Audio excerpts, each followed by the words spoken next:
S ನೋಡ್ರಿ, ಇವತ್ತಿನ ಕ್ಲಾಸಲ್ಲಿ ನಾವು ಮರಾಠ ಲೈಟ್ ಇನ್ಫ್ಯಾಂಟ್ರಿ ಬಗ್ಗೆ ನಾವು ಡಿಸ್ಕಷನ್ ಮಾಡೋಣ. ನೀವು ಆಲ್ರೆಡಿ ಏನಂತಂದ್ ಹೇಳಿದ್ರೆ ಇದನ್ನ ಮಾಡಿದಿರಿ.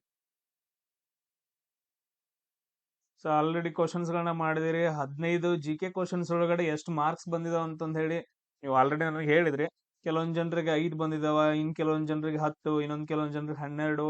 ಗುಡ್, ಎಲ್ರು ಗುಡ್. ಯಾಕಂದ್ರೆ ಫಸ್ಟ್ ಆಗಿ ಐತಲ್ಲ, ನೋಡೋಣ ಆರಾಮಾಗಿ. ನಾನು ಜಾಸ್ತಿ ಟೈಮ್ ವೇಸ್ಟ್ ಮಾಡಂಗಿಲ್ಲ. ಇಲ್ಲಿ ನೋಡ್ರಿ, ಫಸ್ಟ್ ಕ್ವಶನ್ ಏನೈತಿ, the with which religion Dilwara temples associate ಇದೆ ಅಂತಂದ್ ಹೇಳಿ. ನಿಮ್ಗೆ ಅರ್ಥ ಆಗಿರುತ್ತೆ ರಿಲಿಜನ್ ಅನ್ನೋ ವರ್ಡ್, ಅದಾದಂತ ದಿಲ್ವಾರಾ ಟೆಂಪಲ್ಸ್. ಇವೇನಂತಂದ್ ಹೇಳಿದ್ರೆ ದಿಲ್ವಾರಾ ಟೆಂಪಲ್ಸ್ ಅಂತಂದ್ ಹೇಳಿ ಬರ್ತಾವ ರಿಲಿಜನ್. ಇವಾಗ ಕ್ವಶನ್ ಎಲ್ಲ ಅರ್ಥ ಮಾಡ್ಕೊಳ್ಳೋದು ಬೇಡ, GK ಡಿಸ್ಕಷನ್ ಮಾಡೋಣ. ಇಲ್ಲಿ ದಿಲ್ವಾರ ಟೆಂಪಲ್ಸ್ ಗಳು ಯಾವ ಧರ್ಮಕ್ಕೆ ಅಂತಂದ್ ಕೇಳಿದಾರ. ಇಲ್ಲಿ ನೋಡ್ರಿ, ಫಸ್ಟ್ ಹಿಂದೂಯಿಸಮ್ ಜೈನಿಸಮ್ ಅಂತಂದ್ ಐತೆ. ಎರಡಕ್ಕಂತೂ ಬರಂಗಿಲ್ಲ. ಸೊ ಯಾವುದೇ ಟೆಂಪಲ್ ಗಳು ಎರಡ್ ಅಂತಂದ್ ಹೇಳಿದ್ರೆ ಬರಂಗಿಲ್ಲ. ಸೊ ಈ ಆಪ್ಷನ್ ನಮಗ್ ಬರಂಗಿಲ್ಲ. ಅದಾದ ನಂತರ ಹಿಂದೂಯಿಸಮ್ ಜೈನಿಸಮ್ ಬುದ್ಧಿಸಮ್ ಅಂತಂದ್ ಐತೆ. ಸೊ ಹಿಂದೂಯಿಸಮ್ ಒಳಗಡೆ ನಾವ್ ಎಲ್ಲೂ ದಿಲ್ವಾರ ಅಂತಂದ್ ಕೇಳೇ ಇಲ್ಲ. ಬಂದ್ರೆ ಏನಂತಂದ್ ಹೇಳಿದ್ರೆ ಈ ಎರಡರಲ್ಲಿ ಬರ್ಬೇಕು. ಸೊ ಈ ತರ ಏನಂತಂದ್ ಹೇಳಿದ್ರೆ ಒಂದೊಂದೇ ಆಪ್ಷನ್ಸ್ ಗಳನ್ನ ಡಿಲೀಟ್ ಮಾಡ್ಕೊತ ಹೋಗ್ಬೇಕು. ನೆಕ್ಸ್ಟ್ ನಾನು ಹೇಳ್ಕೊಡ್ತೀನಿ ಯಾವ ತರ ಏನೇನ್ ಮಾಡ್ಕೋಬೇಕಂತಂದೇಳಿ. ಇಲ್ಲಿ ನೀವು ನೋಡಿರ್ಬೋದು, ಇವಾಗ ದಿಲ್ವಾರ ಟೆಂಪಲ್ಸ್ ಗಳಂತಂದ್ ಹೇಳಿ ಬಂತು. ದಿಲ್ವಾರ ಟೆಂಪಲ್ಸ್ ಗಳು ಅವು ಯಾವ್ದಕ್ ಸಂಬಂಧಪಟ್ಟವು? ಜೈನ ಟೆಂಪಲ್ ಗೆ ಸಂಬಂಧಪಟ್ಟವು. ಸೇಮ್ ಅದೇ ತರ ನಮ್ಮ ಇಂಡಿಯಾದಲ್ಲಿ ಇಂಪಾರ್ಟೆಂಟ್ ಟೆಂಪಲ್ಸ್ ಗಳು ಯಾವ ಬರ್ತಾವ ಅಂತಂದ್ ಹೇಳಿ ಎಲ್ರಿಗೂ ಗೊತ್ತೈತಲ್ಲ. ಈಗ ನೋಡ್ರಿ, ಫಸ್ಟ್ ಒಂದ್ ಹೇಳ್ತೀನಿ ನಾನು, ಸೋಮನಾಥ ಟೆಂಪಲ್ ಅಂತಂದ್ ಹೇಳ್ತೀವಿ. ಗುಜರಾತ್ ಅಲ್ಲಿ ಸೋಮನಾಥ ಟೆಂಪಲ್ ಅಂತಂದ್ ಹೇಳಿ ಬರುತ್ತೆ. ಅದು ಯಾವ ದೇವರಿಗೆ ಸಂಬಂಧಪಡುತ್ತೆ ಅಂತಂದ್ ಹೇಳಿದ್ರೆ ಶಿವನಿಗೆ ಸಂಬಂಧಪಡುತ್ತೆ, ಅಂದ್ರೆ ಹಿಂದೂಯಿಸಂ. ಸೋಮನಾಥ ಟೆಂಪಲ್. ಸೊ ಇದ್ರ ಮೇಲೆ ಏನ್ ಮಾಡ್ತಾನ ಅಂತಂದ್ ಹೇಳಿದ್ರೆ, ಯಾರೋ ಒಬ್ರು 17 ಸಾರಿ ದಾಳಿ ಮಾಡ್ತಾರಲ್ಲ, ಅವಾಗ ಒಂದ್ಸಾರಿ ಬಂದು ಸೋಮನಾಥ ಟೆಂಪಲ್ ಅನ್ನ ಧ್ವಂಸಗೊಳಿಸ್ತಾನ. ಮೊಹಮ್ಮದ್ ಗಜ್ನಿ ಅಂತಂದ್ ಹೇಳ್ತೀವಲ್ಲ, ಗಜ್ನಿ ಬಂದ್ಬಿಟ್ಟು 17 ಬಾರಿ ಭಾರತದ ಮೇಲೆ ದಾಳಿ ಮಾಡ್ತಾನ. ಅಂತ ಒಂದು ಟೈಮ್ ಅಲ್ಲಿ ಏನಂತಂದ್ ಹೇಳಿದ್ರೆ 1024ರ ಟೈಮ್ ಅಲ್ಲಿ ಸೋಮನಾಥ ಟೆಂಪಲ್ ಮೇಲೆ ದಾಳಿ ಮಾಡಿ ಅದನ್ನ ಧ್ವಂಸಗೊಳಿಸಿದ್ರು ಕೂಡ. ಅದು ಹೆಂಗೈತಲ್ಲ ಹಂಗೈತಿ. ಇದು ಇಂಪಾರ್ಟೆಂಟ್ ಆಗೈತಿ ಕೇಳೋ ಕ್ವಶನ್ಸ್ಗಳು. ಇದಾದ ನಂತರ ನೆಕ್ಸ್ಟ್ ನಿಮಗೆ ಮತ್ತೇನ್ ಕ್ವಶನ್ ಕೇಳ್ಬೋದು. ಈಗ ರೀಸೆಂಟ್ ಆಗಿ ಕೇಳಿರ್ಬೋದು, ಪೂರಿ ಜಗನ್ನಾಥ ಟೆಂಪಾಲಯ ಅಂತ ಕೇಳಿದ್ರೆ. ಪೂರಿ ಜಗನ್ನಾಥ ದೇವಾಲಯ ಒಡಿಸ್ಸಾದೊಳಗಡೆ ಬರುತ್ತೆ. ಒಡಿಸ್ಸಾದೊಳಗಡೆ ಸೇಮ್ ಅದೇ ತರ ಕೆಲವೊಂದು ಇಂಪಾರ್ಟೆಂಟ್ ಟೆಂಪಲ್ಸ್ ಗಳು ಬರ್ತವೆ. ಯಾರಿಗಾದ್ರೂ ಗೊತ್ತಿದ್ರೆ ನಂಗೆ ಹೇಳ್ರಿ, ಇಲ್ಲ ಅಂತಂದ್ ಹೇಳಿದ್ರೆ ನಾ ಹೇಳ್ತೀನಿ ನಿಮ್ಗೆ. ಯಾರಿಗಾದ್ರೂ ಗೊತ್ತಿದಾವ ಟೆಂಪಲ್ಸ್ ಗಳು? Okay, good, very good. Sun temple ಅಂತಂದ್ ಹೇಳಿ ಬರುತ್ತೆ. Sun temple. ಸನ್ ಟೆಂಪಲ್ ಇದು ಎಲ್ಲಿ ಅಂತಂದ್ ಹೇಳಿದ್ರೆ, ಸನ್ ಟೆಂಪಲ್ ಕೊನಾರ್ಕ್ ಒಳಗಡೆ ಕಂಡು ಬರುತ್ತೆ. ಕೊನಾರ್ಕ್ ಕನ್ನಡದಾಗ ಬರ್ದಿಟ್ಕೊಡ್ರಿ, ಕೊನಾರ್ಕ್ ಅಂತಂದ್ ಹೇಳಿ. ಇದು ಕೂಡ ಕ್ವಶನ್ ಅನ್ನ ಕೇಳಿದಾರ ಮಿಲಿಟರಿ ಎಕ್ಸಾಮ್ಸ್ ಅಲ್ಲಿ. ಸನ್ ಟೆಂಪಲ್ ಕೊನಾರ್ಕ್, ಇದು ಸೂರ್ಯ ದೇವನಿಗೆ ಸಂಬಂಧಪಟ್ಟಿದ್ದು, ಒಡಿಸ್ಸಾ ರಾಜ್ಯದೊಳಗಡೆ ಬರ್ತೈತೆ. Very good. ಇನ್ನೊಬ್ರು ಹೇಳಿದ್ರು ಗೋಲ್ಡನ್ ಟೆಂಪಲ್. ಗೋಲ್ಡನ್ ಟೆಂಪಲ್ ಅಂತಂದ್ ಹೇಳ್ತೀವಿ. Golden temple Amritsar. Golden temple Amritsar ಏನಪ್ಪಾ ಅಂತಂದ್ ಹೇಳಿದ್ರೆ ಇದು ಬಹಳ ಇಂಪಾರ್ಟೆಂಟ್ ಆಗೈತಿ. ಸೊ ಇದು ಸಿಖ್ ಧರ್ಮಕ್ಕೆ ಸಂಬಂಧಿಸಿದಂತಹ ದೇವಾಲಯವಾಗೈತೆ. ಅದಾದ ನಂತರ ಇನ್ನೊಬ್ರು ಹೇಳಿದ್ರಿ ಕಾಮಾಖ್ಯ ದೇವಾಲಯ. ಎಲ್ಲಿ ಬರುತ್ತದ? ಕಾಮಾಖ್ಯ ದೇವಾಲಯ, ಕಾಮಾಖ್ಯ ದೇವಿ ದೇವಾಲಯ ಅಂತಂದ್ ಹೇಳಿ. ಸೊ ಇದೆಲ್ಲಿ ಬರುತ್ತೆ ಅಂತಂದ್ ಹೇಳಿದ್ರೆ ಅಸ್ಸಾಂ ಒಳಗಡೆ ಬರುತ್ತೆ. ಎಲ್ಲಿ ಬರ್ತೈತಿ? ಅಸ್ಸಾಂ ಒಳಗಡೆ ಬರುವಂತಹ ಒಂದು ಟೆಂಪಲ್ ಆಗೈತೆ. ಸೇಮ್ ಅದೇ ತರ ಇನ್ ಯಾರಿಗಾದ್ರೂ ಯಾವ್ದಾದ್ರು ಗೊತ್ತಿದಾವನ್ರು? ಈಗೆಲ್ಲ ಕೇಳಿರ್ತಾರ ನೋಡ್ರಿ, ವಾರಣಾಸಿ ಅದ ಇದ ಅಂತಂದ್ ಹೇಳಿ, ಅವು ಇಂಪಾರ್ಟೆಂಟ್ ಆಗ್ತಾವು. ಇನ್ನೊಂದು ಮೀನಾಕ್ಷಿ ಟೆಂಪಲ್, ಮಧುರೈ ಕಂಚಿ ಕಾಮಾಕ್ಷಿ ಮಧುರೈ ಮೀನಾಕ್ಷಿ ಅಂತಂದ್ ಹೇಳಿ ಕೇಳಿದಿರ ಸ್ಲೋಗನ್. ಕಂಚಿ ಕಾಮಾಕ್ಷಿ ಮಧುರೈ ಮೀನಾಕ್ಷಿ ಅಂತಂದ್ ಹೇಳಿ. ಮಧುರೈ ಮೀನಾಕ್ಷಿ ಪಾರ್ವತಿ ದೇವಿಗೆ ಸಂಬಂಧಂತಹ ಒಂದು ಟೆಂಪಲ್ ತಮಿಳ್ನಾಡಲ್ಲಿ ಕಂಡು ಬರ್ತೈತೆ. ಆಮೇಲೆ ಇನ್ನೊಂದು ಕೇಳಿದಿರಿ ನೋಡ್ರ, ತಮಿಳ್ನಾಡದೊಳಗಡೆ ಬೃಹದೀಶ್ವರ ಟೆಂಪಲ್ ಅಂತಂದ್ ಹೇಳಿ ಯಾರಾದ್ರೂ ಕೇಳಿದಿರಿ? ಬೃಹದೀಶ್ವರ ಟೆಂಪಲ್ 1ನೇ ರಾಜರಾಜ ಚೋಳ ಕಡ್ತಾನ. ಇದ್ರೊಳಗ್ ಬರೈತ್ ನೋಡ್ರಿ, 10ನೇ ಬುಕ್ನಾಗ ಬರೈತ್. 1ನೇ ರಾಜರಾಜ ಚೋಳ ಬೃಹದೀಶ್ವರ ಟೆಂಪಲ್ ಅನ್ನ ಕಟ್ತಾನ. ಇದು ಶಿವನಿಗೆ ಸಂಬಂಧಪಟ್ಟಂತಹ ಒಂದು ದೇವಾಲಯವಾಗೈತೆ. ಆಮೇಲೆ ಇನ್ ಕೆಲವೊಂದು ಕೇಳಿರ್ಬೋದು, ಬದ್ರಿನಾಥ್ ಟೆಂಪಲ್. ಬದ್ರಿನಾಥ್ ಎಲ್ರು ಹೋಗ್ತಾರಲ್ಲ, 6 ತಿಂಗಳು ಲಾಕ್ ಅಂದ್ರೆ 3-4 ತಿಂಗಳು ಬಂದಿರುತ್ತೆ, ಆಮೇಲೆ ಉಳಿದ ಟೈಮಲ್ಲೆಲ್ಲ ಓಪನ್ ಇರ್ತೈತೆ. ಬದ್ರಿನಾಥ್ ಟೆಂಪಲ್ ವಿಷ್ಣು ದೇವರಿಗೆ ಸಂಬಂಧಪಟ್ಟಂತಹ ಒಂದು ದೇವಾಲಯ. ಇದ್ರ ಬಗ್ಗೆ ಕ್ವಶನ್ ನ ಕೇಳಿದ್ರ, ಬದ್ರಿನಾಥ್ ಟೆಂಪಲ್ ಯಾವ ನದಿಯ ಹತ್ರ ಐತೆ ಅಂತಂದ್ ಹೇಳಿ. ಅಲಕನಂದಾ ನದಿ. ಯಾವ್ದು ಬರ್ತೈತಿ? ಅಲಕನಂದಾ ನದಿ ಅಂತಂದ್ ಹೇಳ್ತೀವಿ. ನಿಮ್ಗೆ ಇನ್ನೊಂದು ವಿಷಯ, ಇವಾಗ ಗಂಗಾ ನದಿ ಎಲ್ಲಿ ಹುಟ್ಟೈತ್ರೋ? ಗಂಗಾ ನದಿ ಎಲ್ಲಿ ಹುಟ್ಟುತ್ತೆ? ಯಾರಿಗಾದ್ರೂ ಗೊತ್ತೈತಿ? ಗಂಗಾ ನದಿ ನನ್ ಕ್ಲಾಸ್ ಯಾರು ಕೇಳಿರ್ತಾರ ಅವ್ರಿಗೆ ಗೊತ್ತಿರುತ್ತ. ಈಗ ಹೊಸದಾಗಿ ಯಾರು ಬಂದಿದ್ದೀರಲ್ಲ, ಗಂಗಾ ನದಿ ಎಲ್ಲಿ ಹುಟ್ಟೈತಿ ಅಂತಂದ್ ಹೇಳಿ ಏನಂದ್ರೆ, ಓ ವೆರಿ ಗುಡ್, ಗಂಗೋತ್ರಿ. ಗಂಗಾ ನದಿ ಎಲ್ಲಿ ಹುಟ್ಟೈತಪ್ಪ ಅಂತಂದ್ ಹೇಳಿದ್ರೆ ಗಂಗೋತ್ರಿ. ನಮ್ಮ ಬುಕ್ಸ್, ಗವರ್ಮೆಂಟ್ ಬುಕ್ಸ್ ಅಲ್ಲಿ ಇದನ್ನೇ ಕೊಟ್ಟಿದಾರಲ್ಲ ನೋಡ್ರಿ. ಟೋಟಲ್ ಆಗಿ ಏನಪ್ಪಾ ಅಂತಂದ್ ಹೇಳಿದ್ರೆ ಈ ರೀತಿಯಾಗಿ 2 ಜರಿಗಳು ಬರ್ತಾವ. ಈ ತರ ಏನಂತಂದ್ ಹೇಳಿದ್ರೆ 2 ನದಿಗಳು ಬರ್ತಾವ. 2 ನದಿಗಳು ಬರ್ತಾವ. ಸೊ ಒಂದ್ ನದಿಯನ್ನ ನಾವು ಅಲಕನಂದ ಅಂತ ಕರಿತೀವಿ. ಬದ್ರಿನಾಥ್ ಅಲ್ಲಿ ಹುಟ್ಟುತ್ತೆ ಇದು. ಎಲ್ಲಿ ಹುಟ್ಟುತ್ತ? ಅಲಕನಂದ ನದಿ ಬದ್ರಿನಾಥದಲ್ಲಿ ಹುಟ್ಟುತ್ತೆ. ಇನ್ನೊಂದ್ ಯಾವ್ದಂತಂದ್ ಹೇಳಿದ್ರೆ ಈ ಕಡೆ ಸೈಡ್ದು ಭಗೀರಥಿ ನದಿ. ಭಗೀರಥಿ ನದಿ ಇದು ಎಲ್ಲಿ ಹುಟ್ಟುತ್ತೆ ಅಂತಂದ್ ಹೇಳಿದ್ರೆ ಗಂಗೋತ್ರಿ ಒಳಗಡೆ ಹುಟ್ಟುತ್ತೆ.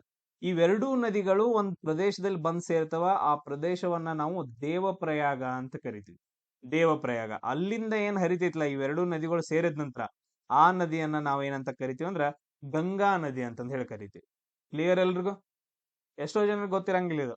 ಅಲಕನಂದ ನದಿ, ಇದು ಭಗೀರಥಿ ನದಿ. ಈ ಭಗೀರಥಿ ನದಿಗೆ ಒಂದು ಡ್ಯಾಮ್ ಅನ್ನ ಕಟ್ತಾರ. ಅದ ಡ್ಯಾಮ್ ಯಾವ್ದಂತಂದ್ ಹೇಳಿದ್ರೆ ತೆಹರಿ ಡ್ಯಾಮ್. ಕೇಳಿದಿರಿ? ಭಾರತದ ಅತಿ ಎತ್ತರದ ಡ್ಯಾಮ್.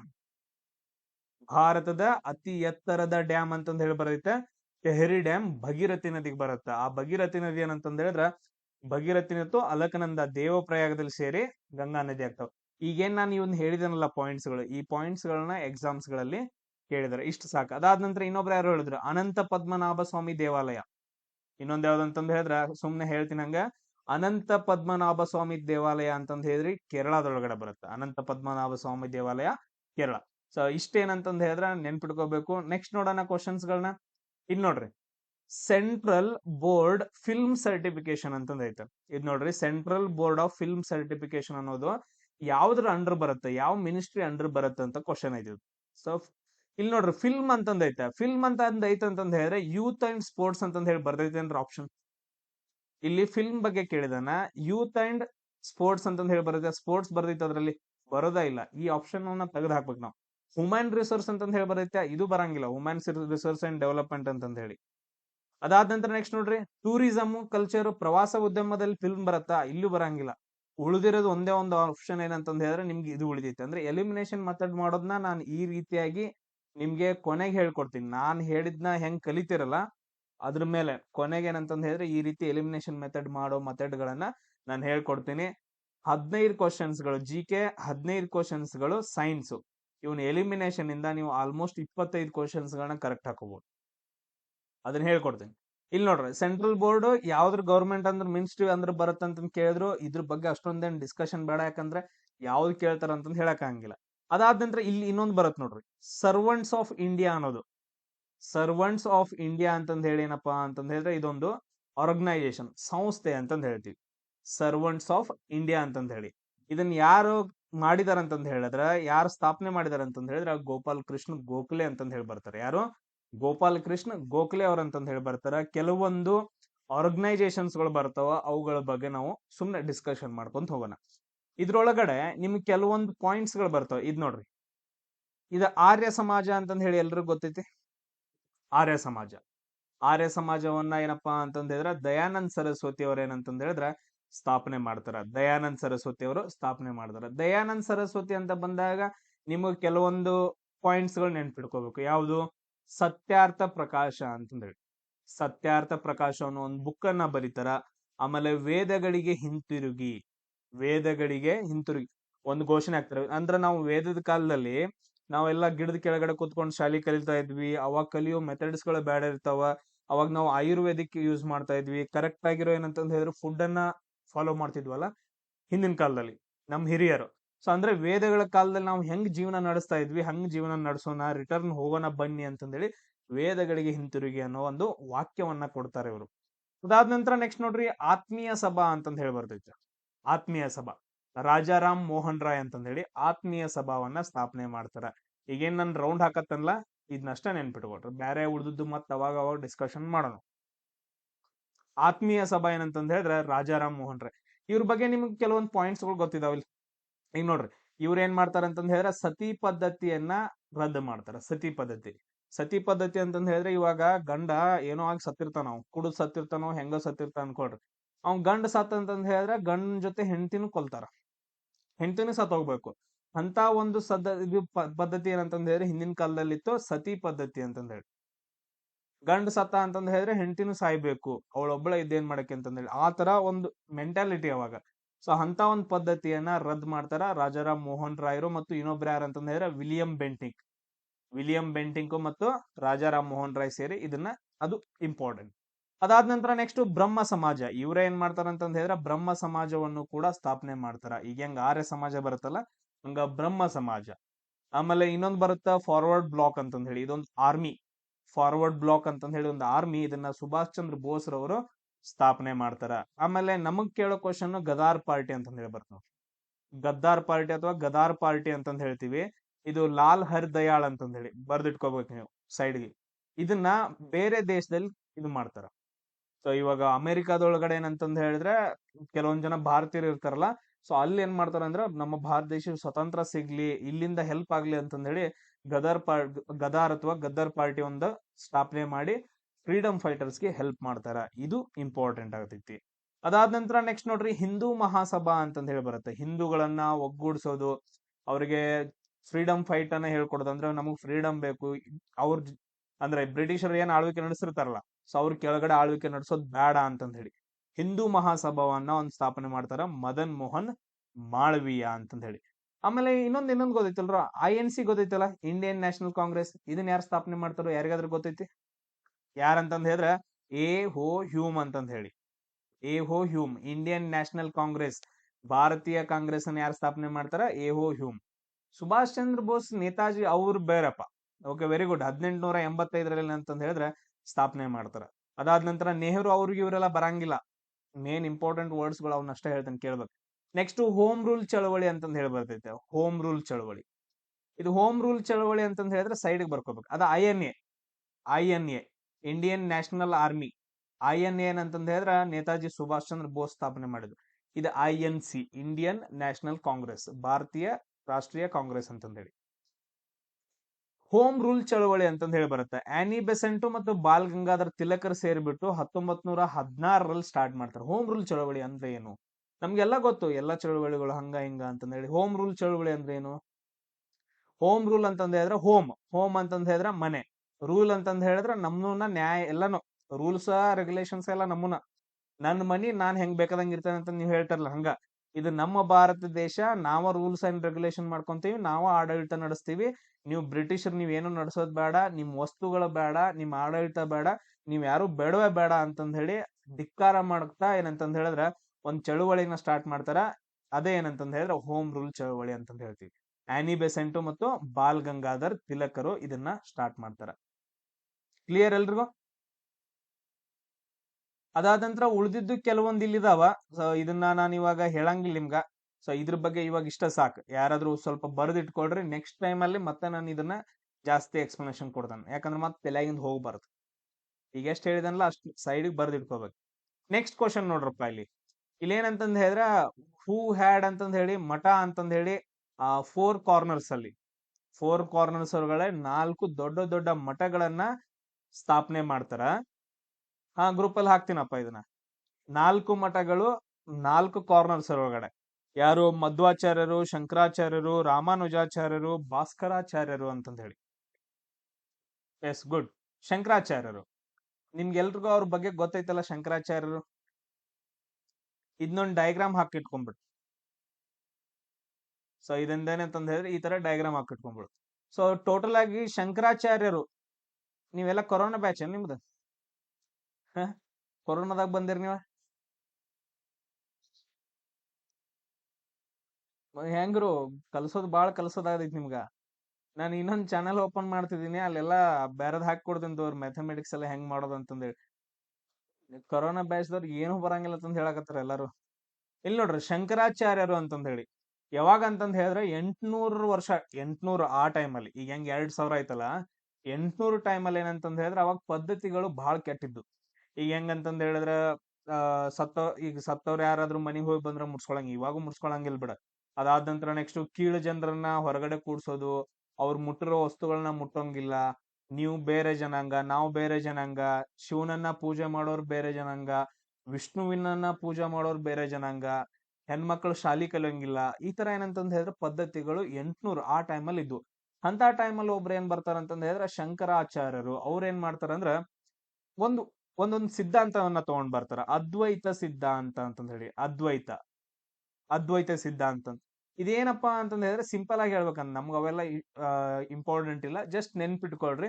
ದೇವ್ರ ಒಬ್ನೇ, ದೇವ್ರ ಏನಂತಂದ್ ಹೇಳಿದ್ರೆ ಒಬ್ನೇ, ಎಲ್ರಲ್ಲೂ ಏನಂತಂದ್ ಹೇಳಿದ್ರೆ ದೇವ್ರ ಇದಾನ ಅಂತಂದ್ ಹೇಳಿ.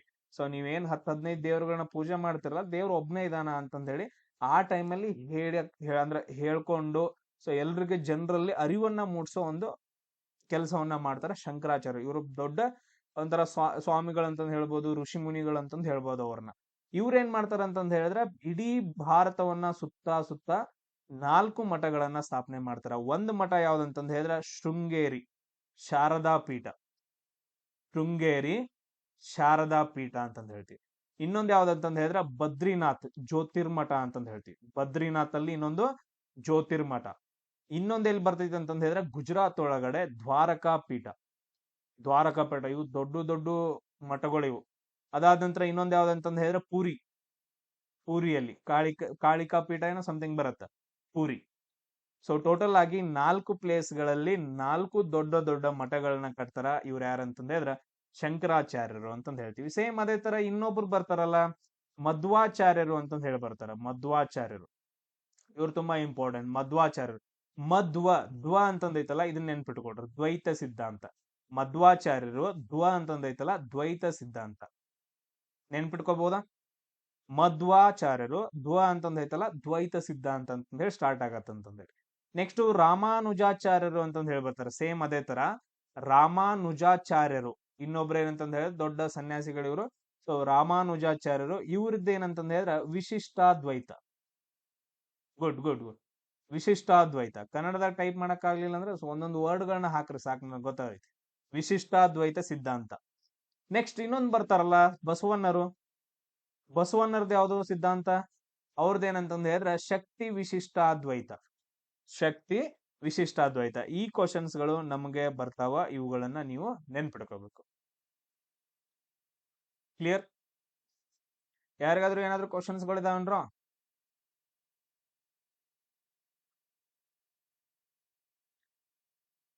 ನೋಡ್ರಿ, ನಾವು ಈ ತರ ಹಿಂಗ್ ಡಿಸ್ಕಷನ್ ಮಾಡ್ಕೊತ ಹೊಂಟು ಅಂತಂದ್ ಹೇಳಿದ್ರೆ ಮ್ಯಾಕ್ಸಿಮಮ್ 30 to 35 ಮಿನಿಟ್ಸ್ ಅಷ್ಟೇ ಡಿಸ್ಕಷನ್ ಮಾಡೋದು. ಇದಕ್ಕಿಂತ ಜಾಸ್ತಿ ಡಿಸ್ಕಷನ್ ಮಾಡ್ತಂತಂದ್ ಹೇಳಿದ್ರೆ ಕ್ಲಾಸ್ ಬೋರ್ ಆಗಿ ಹಿಡಿದೈತಿ. ಆಗದೈತಿಲ್ಲ? ಎಸ್. ಇಲ್ಲಿ ನೋಡ್ರಿ ಇನ್ನೊಂದು ಕ್ವಶನ್ ಬರುತ್ತೆ, ಸಾಯಿಲ್ ಇರೋಜನ್ ಅಂತಂದ್ ಹೇಳ್ತೀವಿ. ಸಾಯಿಲ್ ಇರೋಜನ್ ಇದನ್ನ ನೀವ ಹೇಳ್ತೀರಿ ಇವಾಗ. ಸಾಯಿಲ್ ಇರೋಜನ್ ಅಂತಂದ್ ಹೇಳಿದ್ರೆ ಮಣ್ಣಿನ ಸವಕಳಿ ಆಗೋದು. ಮಣ್ಣು ಏನಂತಂದ್ ಹೇಳಿದ್ರೆ ಕಿತ್ಕೊಂಡ್ ಹೋಗ್ತೈತಿ ಅಂತಂದ್ ಹೇಳ್ತೀವಲ್ಲ, ಮಣ್ಣಿನ ಸವಕಳಿ, ಮಣ್ಣು ಕಿತ್ಕೊಂಡ್ ಹೋಗೋದು ಅಥವಾ ಮಣ್ಣು ಬೇರೆ ಕಡೆ ಹೋಗೋದು ಅಂತಂದ್ ಹೇಳಿ ಸಾಯಿಲ್ ಎರೋಜನ್ ಅಂತಂದ್ ಹೇಳ್ತೀವಿ. ಇವಾಗ ನೀವು ಹೊಲದಾಗ ಏನಪ್ಪಾ ಅಂತಂದ್ ಹೇಳಿದ್ರೆ, ಈಗ ಒಂದು ದೊಡ್ಡ ಹೊಲ ಇರುತ್ತೆ ಅಥವಾ ಗುಡ್ಡಗಾಡ್ ಪ್ರದೇಶ ಅನ್ಕೊಳ್ರಿ. ಈ ತರ ಗುಡ್ಡಗಾಡ್ ಪ್ರದೇಶ ಐತೆ, ಫುಲ್ ಮಳೆ ಆಗ್ತಿರತ್ತ, ಎಲ್ಲಾ ಮಣ್ ಕಿತ್ಕೊಂಡ್ ಬರ್ತಿರ್ತೈತೆ. ಅದೇ ಇವಾಗ ಗಿಡಗಳಿದ್ದು ಅಂತಂದ್ ಹೇಳಿದ್ರೆ, ಅಲ್ಲಿ ಗಿಡಗಳಿದ್ದು ಅಂತಂದ್ ಹೇಳಿದ್ರೆ ಮಣ್ಣು ಬರ್ತೇನ್ ಗುಡ್ಡದಾಗಿಂದ? ಗಿಡಗಳು ಕಂಟಿ ಅವ ಇವ ಇದ್ದು ಅಂತಂದ್ ಹೇಳಿದ್ರೆ ಮಣ್ಣು ಬರುತ್ತ. ಆಮೇಲೆ ನೆಕ್ಸ್ಟ್ ಹುಲ್ಲದು ಇತ್ತಂತಂದ್ ಹೇಳಿದ್ರೆ ಅಲ್ಲಿ ಮಣ್ಣು ಕಿತ್ಕೊಂಡು ಹೋದೈತೇನ್ ಮಳೆ ಆದಾಗ? ಮಣ್ಣದು ಇದ್ರ ಈಗ ನೋಡ್ರಿ, ಗಿಡಗಳು ಇದ್ದು ಅಂತಂದ್ ಹೇಳಿದ್ರೆ ಮಳಿ ನೀರ್ ಬರತ್ತ, ತಡಿಯತ್ತ, ಕಿತ್ಕೊಂಡ್ ಹೋಗಂಗಿಲ್ಲ. ಅದಾದ ನಂತರ ನೆಕ್ಸ್ಟ್ ಇದು ಕೂಡ ಹಂಗೆ. ಎಸ್, ಮಣ್ಣಿನ ಸವೆತ ಅಂತಂದ್ ಹೇಳ್ತೀವಿ. ಮಣ್ಣಿನ ಸವೆತ. ಈಗ ನೋಡ್, ಮಣ್ಣಿನ ಸವಕಳಿ ಈಗ ನಾರ್ಮಲ್ ಆಗಿರುತ್ತ. ಈಗ ನಾರ್ಮಲ್ ಆಗಿ ಏನಪ್ಪಾ ಅಂತಂದ್ ಹೇಳಿದ್ರೆ ಹೊಲ ಇರುತ್ತ, ಹೊಲದಲ್ಲಿ ಮಳಿ ಆತಂತಂದ್ ಹೇಳಿದ್ರೆ ಏನೂ ಇರಂಗಿಲ್ಲ, ಮಣ್ಣೆಲ್ಲ ಕೊಚ್ಕೊಂಡ್ ಹೋಗಿರ್ತೈತಿ. ನಿಮ್ದೆಲ್ಲ ಒಡ್ ಅಂತಂದ್ ಹೇಳ್ತಿರಲ್ಲ, ಅದನ್ನೆಲ್ಲ ಕಿತ್ಕೊಂಡ್ ಏನಂತಂದ್ ಹೇಳಿದ್ರೆ ಹಳ್ಳಕ್ ಹರಿದು ಹೋಗಿರತ್ತ. ಅದೇ ಇವಾಗ ಬೆಳೆಗಳಿದ್ವು ಅಂತಂದ್ ಹೇಳಿದ್ರೆ ಮಣ್ ಕಿತ್ಕೊಂಡ್ ಹೋಗುತ್ತೇನಲ್ಲಿ? ಇಲ್ಲ, ಮಣ್ಣು ಒಟ್ಟ ಕಿತ್ಕೊಂಡ್ ಹೋಗಂಗಿಲ್ಲ, ನೀರ್ ಜಾಸ್ತಿ ಹಿಂಗತ್ತ. ಅದ ಏನಂತಪ್ಪ ಅಂತಂದ್ ಹೇಳಿದ್ರೆ ಸೇಮ್ ಅದೇ ತರ ಹುಲ್ಲಿತ್ತು ಅಂತಂದ್ ಹೇಳಿದ್ರೆ ಅಲ್ಲಿದ್ರು ಕಿತ್ಕೊಂಡ್ ಹೋಗಂಗಿಲ್ಲ. ನಾನು ಅದನ್ನ ಎಕ್ಸ್ಪ್ಲೈನ್ ಮಾಡಕ್ ಬರತ್ತ ನಿಮ್ಗೆ. ನೆಕ್ಸ್ಟ್ ಏನಂತಂದ್ ಹೇಳಿದ್ರೆ ಅದೇ ತರ ಕ್ವಶನ್ಸ್ ಗಳು ಬರ್ತಾವ. ಅದಾದ ನಂತರ ಅರ್ಬನೈಸೇಷನ್ ಅಂತಂದ್ ಐತಿ ನೋಡ್ರ, ರ್ಯಾಪಿಡ್ ಅರ್ಬನೈಸೇಷನ್ ಅಂತಂದ್ ಹೇಳಿದ್ರೆ ಗಿಡಗಳನ್ನ ಕಟ್ ಮಾಡಿ. ರ್ಯಾಪಿಡ್ ಅರ್ಬನೈಸೇಷನ್ ಅಂತಂದ್ ಹೇಳಿದ್ರ ನಗರೀಕರಣ ಅಂತಂದ್ ಹೇಳ್ತೀವಿ. ನಗರೀಕರಣ, ಗಿಡಗಳಿರ್ತಾವ, ಗಿಡಗಳನ್ನ ಕಡಿತಾರ. ಈ ಪ್ಲೇಸ್ ಒಳಗಡೆ ಏನಂದ್ರೆ ಬಿಲ್ಡಿಂಗ್ಸ್ ಗಳನ್ನ ಕಟ್ತಾರ. ಇನ್ನೇನ್ ಉಳಿತಲ್ಲ, ಮಣ್ಣಿನ ಸವಕಳಿ ಆದಂಗನಲ್ಲ, ಗಿಡಗಳನ್ನ ಕಡದ್ಬಿಟ್ಟು ಅದು ಯೂಸ್ ಆಗಂಗಿಲ್ಲ. ಸೊ ಅದು ಕೂಡ ಏನಂತಂದ್ ಹೇಳಿದ್ರೆ ರೀಸನ್ ಆಗತ್ತ. ನಮ್ಗೆ ಇಲ್ಲಿ ಆಪ್ಷನ್ ಎಲ್ಲ ಆಗ್ತಾವ, ಆಲ್ ಫ್ಯಾಕ್ಟರ್ಸ್, 1, 2, 3 ಎಲ್ಲಾ ಫ್ಯಾಕ್ಟರ್ಸ್ ಗಳು ಆಗ್ತಾವ ಅಂತಂದ್ ಹೇಳಿ. ನೆಕ್ಸ್ಟ್ ನೋಡ್ರಿ, ಜಾಯಿಂಟ್ ಸ್ಟ್ರೀಮ್ ಗಂಗಾ ಮತ್ತು ಬ್ರಹ್ಮಪುತ್ರ ನದಿ. ನಾನು ಆಗ್ಲೇ ಒಂದ್ ಹೇಳಿದ್ನಲ್ಲ ನಿಮ್ಗ, ಆಗ್ಲೇ ಒಂದು ವಿಷಯ ಹೇಳಿದ್ ನೋಡ್ರಿ, ಗಂಗಾ ಮತ್ತು ಬ್ರಹ್ಮಪುತ್ರ ಬಗ್ಗೆ ಯಾವ್ದೋ ಒಂದ್ ಹೇಳ್ದ, ಗಂಗಾ ನದಿ ಬಗ್ಗೆ ಹೇಳ್ದೆ. ಈಗ 2 ಬಂದ್ ಸೇರ್ಬಿಟ್ಟು ಅದನ್ನ ನಾವು ಗಂಗಾ ಅಂತ ಕರಿತೀವಿ ಅಂತಂದ್ ಹೇಳಿ. ಸೇಮ್ ಅದೇ ತರ ಇಲ್ಲಿ ಕೊಟ್ಟಿದ್ದಾನ, ಗಂಗಾ ಮತ್ತು ಬ್ರಹ್ಮಪುತ್ರ ನದಿಗಳು ಎರಡೂ ಸೇರಿದ್ರೆ ಹೆಂಗಾಗ್ತೈತಿ ಅಂತ ಹೇಳಿ. ಇಲ್ಲಿಂದ ಏನಪ್ಪಾ ಅಂತಂದ್ ಹೇಳಿದ್ರೆ ಗಂಗಾ ನದಿ ಬರದೈತೆ ಅನ್ಕೊಡ್, ಈ ಕಡೆಯಿಂದ ಮೇಲ್ಗಡೆಯಿಂದ ಅಂತಂದ್ ಹೇಳಿದ್ರೆ ಬ್ರಹ್ಮಪುತ್ರ ಬರುತ್ತೆ, ಈ ಕಡೆ ಗಂಗಾ, ಈ ಕಡೆಯಿಂದ ಬ್ರಹ್ಮಪುತ್ರ ನದಿ ಇದು ನೆಕ್ಸ್ಟ್ ಹರಿತೈತೆ. ಅದನ್ನ ನಾವು ಏನಂತ ಕರಿತೀವಿ ಅಂತಂದ್ ಹೇಳಿ ಕ್ವಶನ್ ಅನ್ನ ಕೇಳಿದಾರ. ಈ ಬ್ರಹ್ಮಪುತ್ರ ನದಿಯನ್ನ ಅಸ್ಸಾಂ ಒಳಗಡೆ ನೆನ್ಪಿಟ್ಕೊಡು. ಬ್ರಹ್ಮಪುತ್ರ ನದಿಯನ್ನ ಅಸ್ಸಾಂ ಒಳಗಡೆ ಏನಂತ ಕರೀತಾರ ಅಂದ್ರೆ ಜಮುನಾ ಅಂತ ಕರೀತಾರ. ಏನಂತ ಕರೀತಾರ? ಅಸ್ಸಾಂ ಒಳಗಡೆ ಬ್ರಹ್ಮಪುತ್ರ ನದಿಯನ್ನ ಜಮುನಾ ಅಂತ ಕರೀತಾರ. ಇನ್ನೊಬ್ರು ಯಾರು ಹೇಳಿದ್ರು ಯಮುನಾ ಅಂತಂದ್ ಹೇಳಿ. ಯಮುನಾ ಏನಂತಂದ್ ಹೇಳಿದ್ರೆ ಇದು ಗಂಗಾ ನದಿ, ಗಂಗಾ ನದಿಯ ಒಂದು ದೊಡ್ಡ ಉಪನದಿ ಯಮುನಾ. ಯಮುನಾ ನದಿ ಗಂಗಾ ನದಿಯ ಉಪನದಿ ಅಂತಂದ್ ಹೇಳ್ತೀವಿ. ಅದು ಅಲಹಾಬಾದ್ ಒಳಗಡೆ ಸೇರುತ್ತೆ ಗಂಗಾ ನದಿಯನ್ನ, ಅಲಹಾಬಾದ್ ಒಳಗಡೆ. ಇಲ್ಲಿ ಏನಂತಂದ್ ಹೇಳಿದ್ರೆ ಗಂಗಾ ಮತ್ತು ಬ್ರಹ್ಮಪುತ್ರ ನದಿ ಸೇರ್ಬಿಟ್ಟು ಎರಡು ಹರಿತಾವಲ್ಲ, ಆ ನದಿಯನ್ನ ನಾವ್ ಏನಂತ ಕರಿತೀವಿ ಅಂದ್ರೆ ಪದ್ಮಾ ಅಂತ ಕರಿತೀವಿ. ಏನಂತ ಕರಿತೀವಿ? ಪದ್ಮಾ ನದಿ ಅಂತ ಕರಿತೀವಿ. ಈಗ ಏನ್ ನಾನು ಈ ತರ ಡಯಾಗ್ರಾಮ್ ಹಾಕಿ ಹೇಳಕತ್ತನಲ್ಲ, ಸೇಮ್ ಇದೇ ತರ ನೀವೇನಂತಂದ್ ಹೇಳಿದ್ರೆ ನೆನ್ಪಿಟ್ಕೋಬೇಕು. ಇಟ್ಕೋತಿರಲ್ಲ? ನಿಮ್ಗೆ ಯಾವ ನದಿಗಳು ಗೊತ್ತದ ಎಲ್ಲಾ ನದಿಗಳ ಹೆಸರು ಹೇಳ್ರ ನಂಗೀಗ, ಲಗುಟ್ ಹೇಳ್ಬೇಕು. ನಿಮ್ಗೆ ಯಾವ ನದಿಗಳು ಗೊತ್ತದೋ ಎಲ್ಲಾ ನದಿಗಳ ಹೆಸರು ಹೇಳ್ಬೇಕು. ಅವ್ರು ಇನ್ನೊಬ್ರು ಹಾಕ್ಲಿ ಬಿಡ್ಲಿ, ನೀವು ಹಾಕೋದಷ್ಟು ನಿಮ್ಗೆ ಎಷ್ಟು ಗೊತ್ತದ? ಕಾವೇರಿ, ಓಕೆ, ಕಾವೇರಿ ನದಿ. ಓಕೆ, ಗೋದಾವರಿ ನದಿ, ರಾವಿ ನದಿ, ಗುಡ್. ಗಂಗಾ ನದಿ, ನೈಲ್ ನದಿ, ಕೃಷ್ಣಾ ನದಿ. ನೆಕ್ಸ್ಟ್ ಸಟ್ಲೇಜ್ ನದಿ, ಗುಡ್, ಕೃಷ್ಣಾ. ಭೀಮಾ ನದಿ, ಧೋನಿ ನದಿ, ಯಮುನಾ, ನರ್ಮದಾ. ನೆಕ್ಸ್ಟ್ ರಾವಿ. ನೆಕ್ಸ್ಟ್ ಬ್ಯಾರೆದ್ರು, ಕಾಳಿ ನದಿ, ಗುಡ್. ತುಂಗಭದ್ರಾ ನದಿ, ಗುಡ್. ಇನ್ನು ಬಾಳ ಅದಾವ, ನೆನ್ಪ್ ಮಾಡ್ಕೊ. ಘಟಪ್ರಭಾ ನದಿ, ಕೋಸಿ ನದಿ, ಗುಡ್ ಗುಡ್. ಮಾಂಡೋವಿ ನದಿ, ಗುಡ್. ಶರಾವತಿ ನದಿ, ಸರಿಯು ನದಿ, ಇನ್ನೊಬ್ರು, ಸರಿಯು ನದಿ, ವೆರಿ ಗುಡ್. ಮಲಪ್ರಭಾ ನದಿ, ಗುಡ್. ಉಳಿದದ್ದು ಓದಾತಿಲ್ಲ ಅಂತ ಕಾಂಚನಜುಂಗ, ಅದು ಪರ್ವತ, ಕಾಂಚನಜುಂಗ ಪರ್ವತ. ಇನ್ನು ಬಾಳದವ್ರು ಹೇಳ್ರಿ,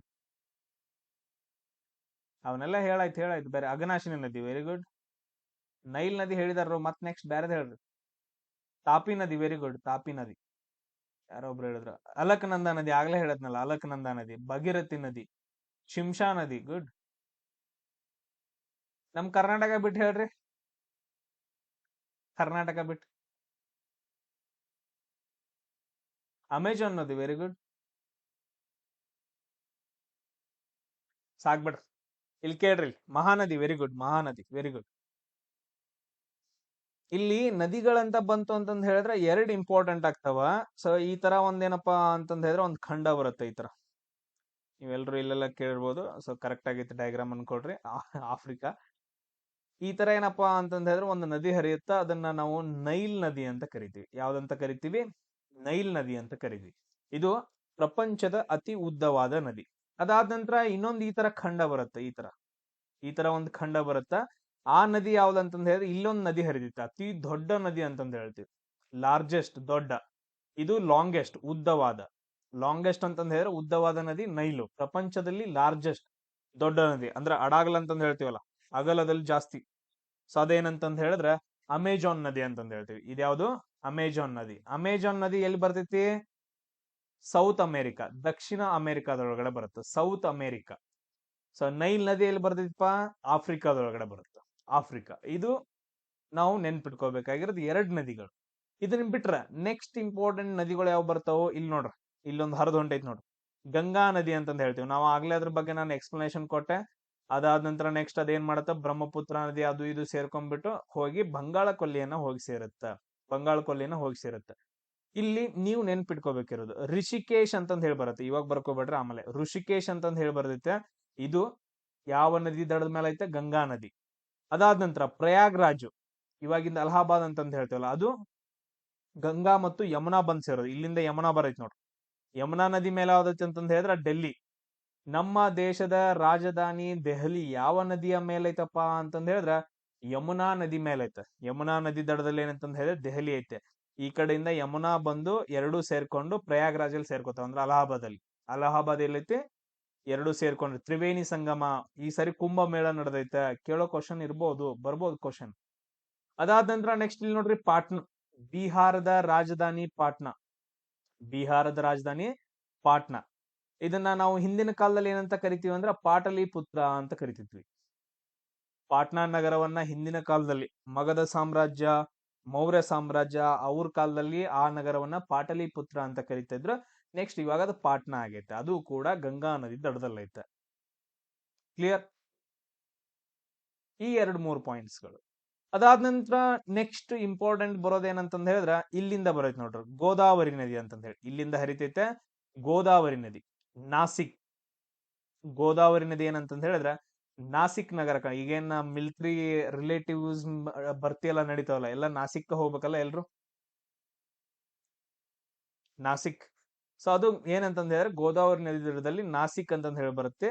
ಗೋದಾವರಿ ಎಲ್ಲಿ ಹುಟ್ಟುತ್ತೆ ಅಂತಂದ್ ಹೇಳಿದ್ರೆ ತ್ರಯಂಬಕೇಶ್ವರದಲ್ಲಿ ಹುಟ್ಟುತ್ತೆ. ತ್ರಯಂಬಕೇಶ್ವರ. ಇವಾಗೇನ್ ನಾನು ಹೇಳ್ಕೊಡಕತ್ತನಲ್ಲ, ಇವು ಇಂಪಾರ್ಟೆಂಟ್ ನದಿಗಳು. ಈ ಕ್ಲಾಸಲ್ಲಿ ಒಂದು 7-8 ಹೇಳ್ಕೊಡ್ತಾನೆ. ನೆಕ್ಸ್ಟ್ ಕ್ಲಾಸಲ್ಲಿ ಇವನ್ ಬಿಟ್ಟು ಮತ್ತೆ ಬೇರೆದ್ ಹೇಳ್ಕೊಡ್ತಾನೆ. ಸೊ ಅದಕ್ಕೋಸ್ಕರ ಕರೆಕ್ಟ್ ಆಗಿ ಕೇಳ್ಕೊಡ್ರಿ.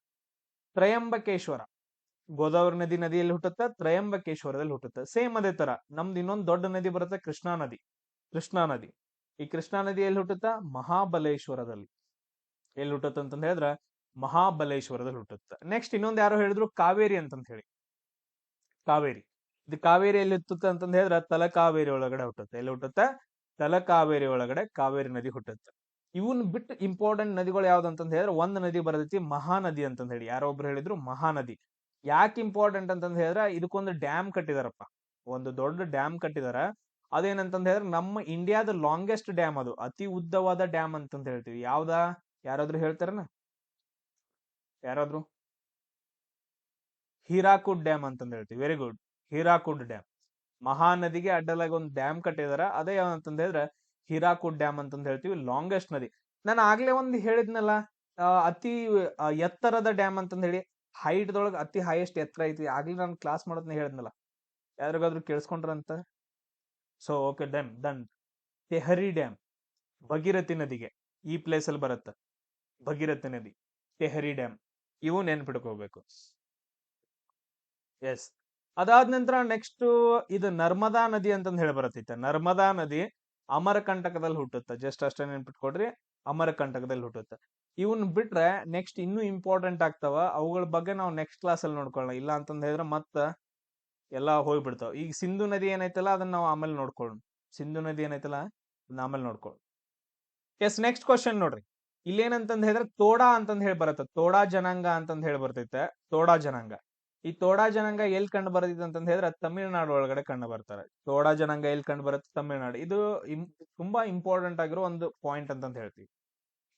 ಇಲ್ಲಿ ನೋಡ್ರಿ, ತೋಡಾ ಜನಾಂಗ ಅಂತಂದ್ ಹೇಳಿ ಏನ್ ಬರುತ್ತಲ್ಲ, ಸೊ ಅದೇನಪ್ಪಾ ಅಂತಂದ್ ಹೇಳಿದ್ರ ತಮಿಳ್ನಾಡದಲ್ಲಿ, ಈ ತಮಿಳ್ನಾಡದಲ್ಲಿ ಕಂಡು ಬರುವಂತಹ ಒಂದು ಜನಾಂಗ ತೋಡಾ ಜನಾಂಗ ಅಂತಂದ್ ಹೇಳ್ತೀವಿ. ಸೇಮ್ ಅದೇ ತರ ಇಲ್ಲಿ ಬರುತ್ತೆ ಕಾಸಿ ಗಾರೋ ಜೈಂತಿಯಾ ಅಂತಂದ್ ಹೇಳಿ. ಕಾಸಿ ಗಾರೋ ಜೈಂತಿಯಾ ಅಂತಂದ್ ಹೇಳಿ ಬೆಟ್ಟಗಳು ಬರ್ತಾವ. ಈ ಪ್ರದೇಶದಲ್ಲೂ ಅಲ್ಲಿ ಟ್ರೈಬ್ಸ್ ಗಳು ಬರ್ತಾರೆ. ಟ್ರೈಬ್ಸ್ ಗಳು ಅಂತಂದ್ ಹೇಳಿ ನಾನು ಇದ್ರ ಬಗ್ಗೆ ಜಾಸ್ತಿ ಹೇಳಂಗಿಲ್ಲ. ಯಾಕಂತಂದ್ ಹೇಳಿದ್ರೆ ಕ್ವಶನ್ ಬರಂಗಿಲ್ಲ. ಕೇಳಿದ್ರೆ ಒಂದ್ 3-4 ಕ್ವಶನ್ಸ್ ಗಳನ್ನ ಕೇಳ್ತಾರೆ ಟ್ರೈಬ್ ಗಳ ಮೇಲೆ. ನಾನು ಅದನ್ನ ಹೇಳ್ತೀನಿ. ಸೊ ಬುಡಕಟ್ಟು ಜನಾಂಗಗಳು ಅಂತಂದ್ ಹೇಳಿ. ಬುಡಕಟ್ಟು ಜನಾಂಗ. ಸೊ ಅತಿ ಹೆಚ್ಚು ಬುಡಕಟ್ಟು ಜನಾಂಗ ಯಾವ ರಾಜ್ಯದಲ್ಲಿ ಕಂಡು ಬರುತ್ತೆ ಅಂತಂದ್ ಹೇಳಿದ್ರೆ ಅತಿ ಹೆಚ್ಚು ಬುಡಕಟ್ಟ ಜನಾಂಗ ಮಧ್ಯಪ್ರದೇಶದಲ್ಲಿ ಜಾಸ್ತಿ ಕಂಡು ಬರ್ತಾರೆ. ಅತಿ ಹೆಚ್ಚು ಬುಡಕಟ್ಟ ಜನಾಂಗದವರು ಮಧ್ಯಪ್ರದೇಶದಲ್ಲಿ. ಆಮೇಲೆ ತೋಡಾ ಜನಾಂಗ ಎಲ್ಲಿ ಕಂಡು ಬರುತ್ತೆ ಅಂತಂದ್ ಹೇಳಿದ್ರೆ ತಮಿಳ್ನಾಡದೊಳಗಡೆ. ಎಲ್ಲಿ? ತಮಿಳ್ನಾಡದೊಳಗಡೆ. ಈ 2 ಪಾಯಿಂಟ್ ಅನ್ನ ನೀವು ಇದರಲ್ಲಿ ನೆನ್ಪಿಟ್ಕೋಬೇಕು. ಅದಾದ ನಂತರ ನೆಕ್ಸ್ಟ್ ನೋಡ್ರಿ, international border. So international border ಅಲ್ಲಿ ಯಾವ ಡಿಸ್ಟ್ರಿಕ್ಟ್ ಐತಿ ಅಂತಂದ್ ಹೇಳಿ ಕ್ವಶನ್ ಕೇಳಿದಾನ. ಕರೀಂಗಂಜ್ ಅಂತಂದ್ ಹೇಳಿ ಒಂದು ಡಿಸ್ಟ್ರಿಕ್ಟ್ ಐತೆ. ಅದೇನಪ್ಪಾ ಅಂತಂದ್ ಹೇಳಿದ್ರೆ ಇಂಟರ್ನ್ಯಾಷನಲ್ ಬಾರ್ಡರ್ ಅಲ್ಲಿ ಬರುತ್ತ. ಇದು ನಮಗ್ ಬೇಡ. ಇದನ್ನ ನಮಗ್ ಇವಾಗ ಏನು ಕ್ವಶನ್ಸ್ ಗಳನ್ನ ಕೇಳ್ತಾ ಇಲ್ಲ ಇದ್ರ ಮೇಲೆ.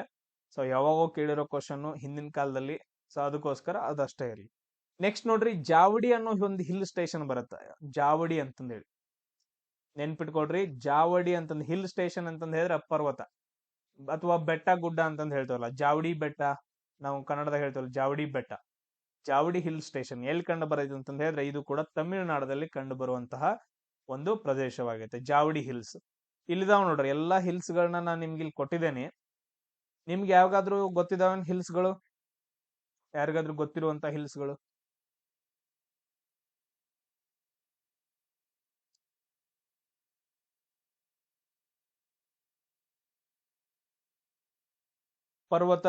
ನಂದಿ ಹಿಲ್ಸ್. Okay, good. ಬೆಂಗಳೂರಲ್ಲಿ ಇರೋರ್ಗೆಲ್ರೂ ಗೊತ್ತಿರುತ್ತೆ Nandi hills. Next, Mullayanagiri. Very good. K2 ಅಲ್ಲಿ ಹೇಳ್ತಾರ, ಕೇಳ್ರಿ ಹುಡುಗರು. ಇಲ್ಲಿ ಏನ್ ಬರ್ತಾವಲ್ಲ ಈ ಪರ್ವತ ಶ್ರೇಣಿಗಳನ್ನ ನಾವು ಏನಂತ ಕರಿತೀವಿ ಅಂದ್ರೆ ಹಿಮಾಲಯ ಪರ್ವತ ಶ್ರೇಣಿಗಳು ಅಂತ ಕರಿತೀವಿ. ಈ ಕಡೆ ಏನ್ ಬರ್ತಾವಲ್ಲ, ಈ ಕಡೆ ಬರುವಂತಹ ಪರ್ವತ ಶ್ರೇಣಿಗಳನ್ನ, ಈ ಪ್ರದೇಶದಲ್ಲಿ ಬರುವಂತ, ನಾವು ಕರ್ನಾಟಕದಲ್ಲಿ ನಾವು ಇಲ್ಲೇ ಇದ್ದೇವೆ. ಸೊ ಇಲ್ಲಿ ಬರುವಂತಹ ಪರ್ವತ ಶ್ರೇಣಿಗಳನ್ನ ನಾವು ಪಶ್ಚಿಮ ಘಟ್ಟಗಳು ಅಂತ ಕರಿತೀವಿ. ಪಶ್ಚಿಮ ಘಟ್ಟಗಳು. ಆ ಅತಿ ಹೆಚ್ಚು ಪಶ್ಚಿಮ ಘಟ್ಟಗಳು ಯಾವ ರಾಜ್ಯದಲ್ಲಿ ಕಂಡು ಬರ್ತಾವ ಅಂತ ಹೇಳಿದ್ರೆ 52%, ಅರ್ಧಕ್ಕರ್ಧ ಪಶ್ಚಿಮ ಘಟ್ಟಗಳು ನಮ್ಮ ಕರ್ನಾಟಕದಲ್ಲಿ ಕಂಡು ಬರ್ತಾವ. ಇದೊಂದು ಪಾಯಿಂಟ್ ನ ನೀವು ಇಲ್ಲಿ ನೆನ್ಪಿಡ್ಕೋಬೇಕು. ಅದಾದ ನಂತರ ಈ ಕಡೆ ಸ್ವಲ್ಪ ಬಿಟ್ಟು ಬಿಟ್ಟು ಅಂತಂದ್ ಹೇಳಿದ್ರೆ ಬರ್ತಾವ. ಇಂಥ ಪರ್ವತ ಶ್ರೇಣಿಗಳನ್ನ ನಾವು ಪೂರ್ವ ಘಟ್ಟಗಳು ಅಂತ ಕರಿತೀವಿ. ಪಶ್ಚಿಮ ಘಟ್ಟಗಳು ಮತ್ತು ಪೂರ್ವ ಘಟ್ಟಗಳು. ಇದನ್ನ ನಾವು ವೆಸ್ಟರ್ನ್ ಘಾಟ್ಸ್ ಅಂತ ಕರಿತೀವಿ. ಈಸ್ಟ್ ಅಂದ್ರೆ ಪೂರ್ವ, ಈಸ್ಟ್ನ ಈಸ್ಟರ್ನ್ ಘಾಟ್ಸ್ ಅಂತ ಹೇಳಿ ಕರಿತೀವಿ. ಇದು ಹಿಮಾಲಯಗಳು. ಆಮೇಲೆ ಇಲ್ಲೊಂದು ಪರ್ವತ ಶ್ರೇಣಿ ಬರುತ್ತೆ ಈ ಪ್ರದೇಶದಲ್ಲಿ, ಅದನ್ನ ನಾವು ಅರಾವಳಿ ಬೆಟ್ಟಗಳು ಅಂತ ಕರಿತೀವಿ. ಏನಂತ ಕರಿತೀವಿ? ಅರಾವಳಿ ಬೆಟ್ಟಗಳು ಅಂತಂದೇಳಿ. ಇದು ಪಾಯಿಂಟ್. ಅದಾದ ನಂತರ ಈ ಪ್ರದೇಶದಲ್ಲಿ ಬರ್ತಾವ ನೋಡ್ರಿ ಅಮರಕಂಟಕ ಪರ್ವತಗಳು. ಇದನ್ನ ಒಂದ ನೆನ್ಪಿಟ್ಕೊಳ್ರಿ ಇವಾಗ. ಅಮರಕಂಟಕ ಮತ್ತು ಇಲ್ಲಿ ಮೇಲ್ಗಡೆ ಇರೋದು ವಿಂಧ್ಯ ಪರ್ವತಗಳು.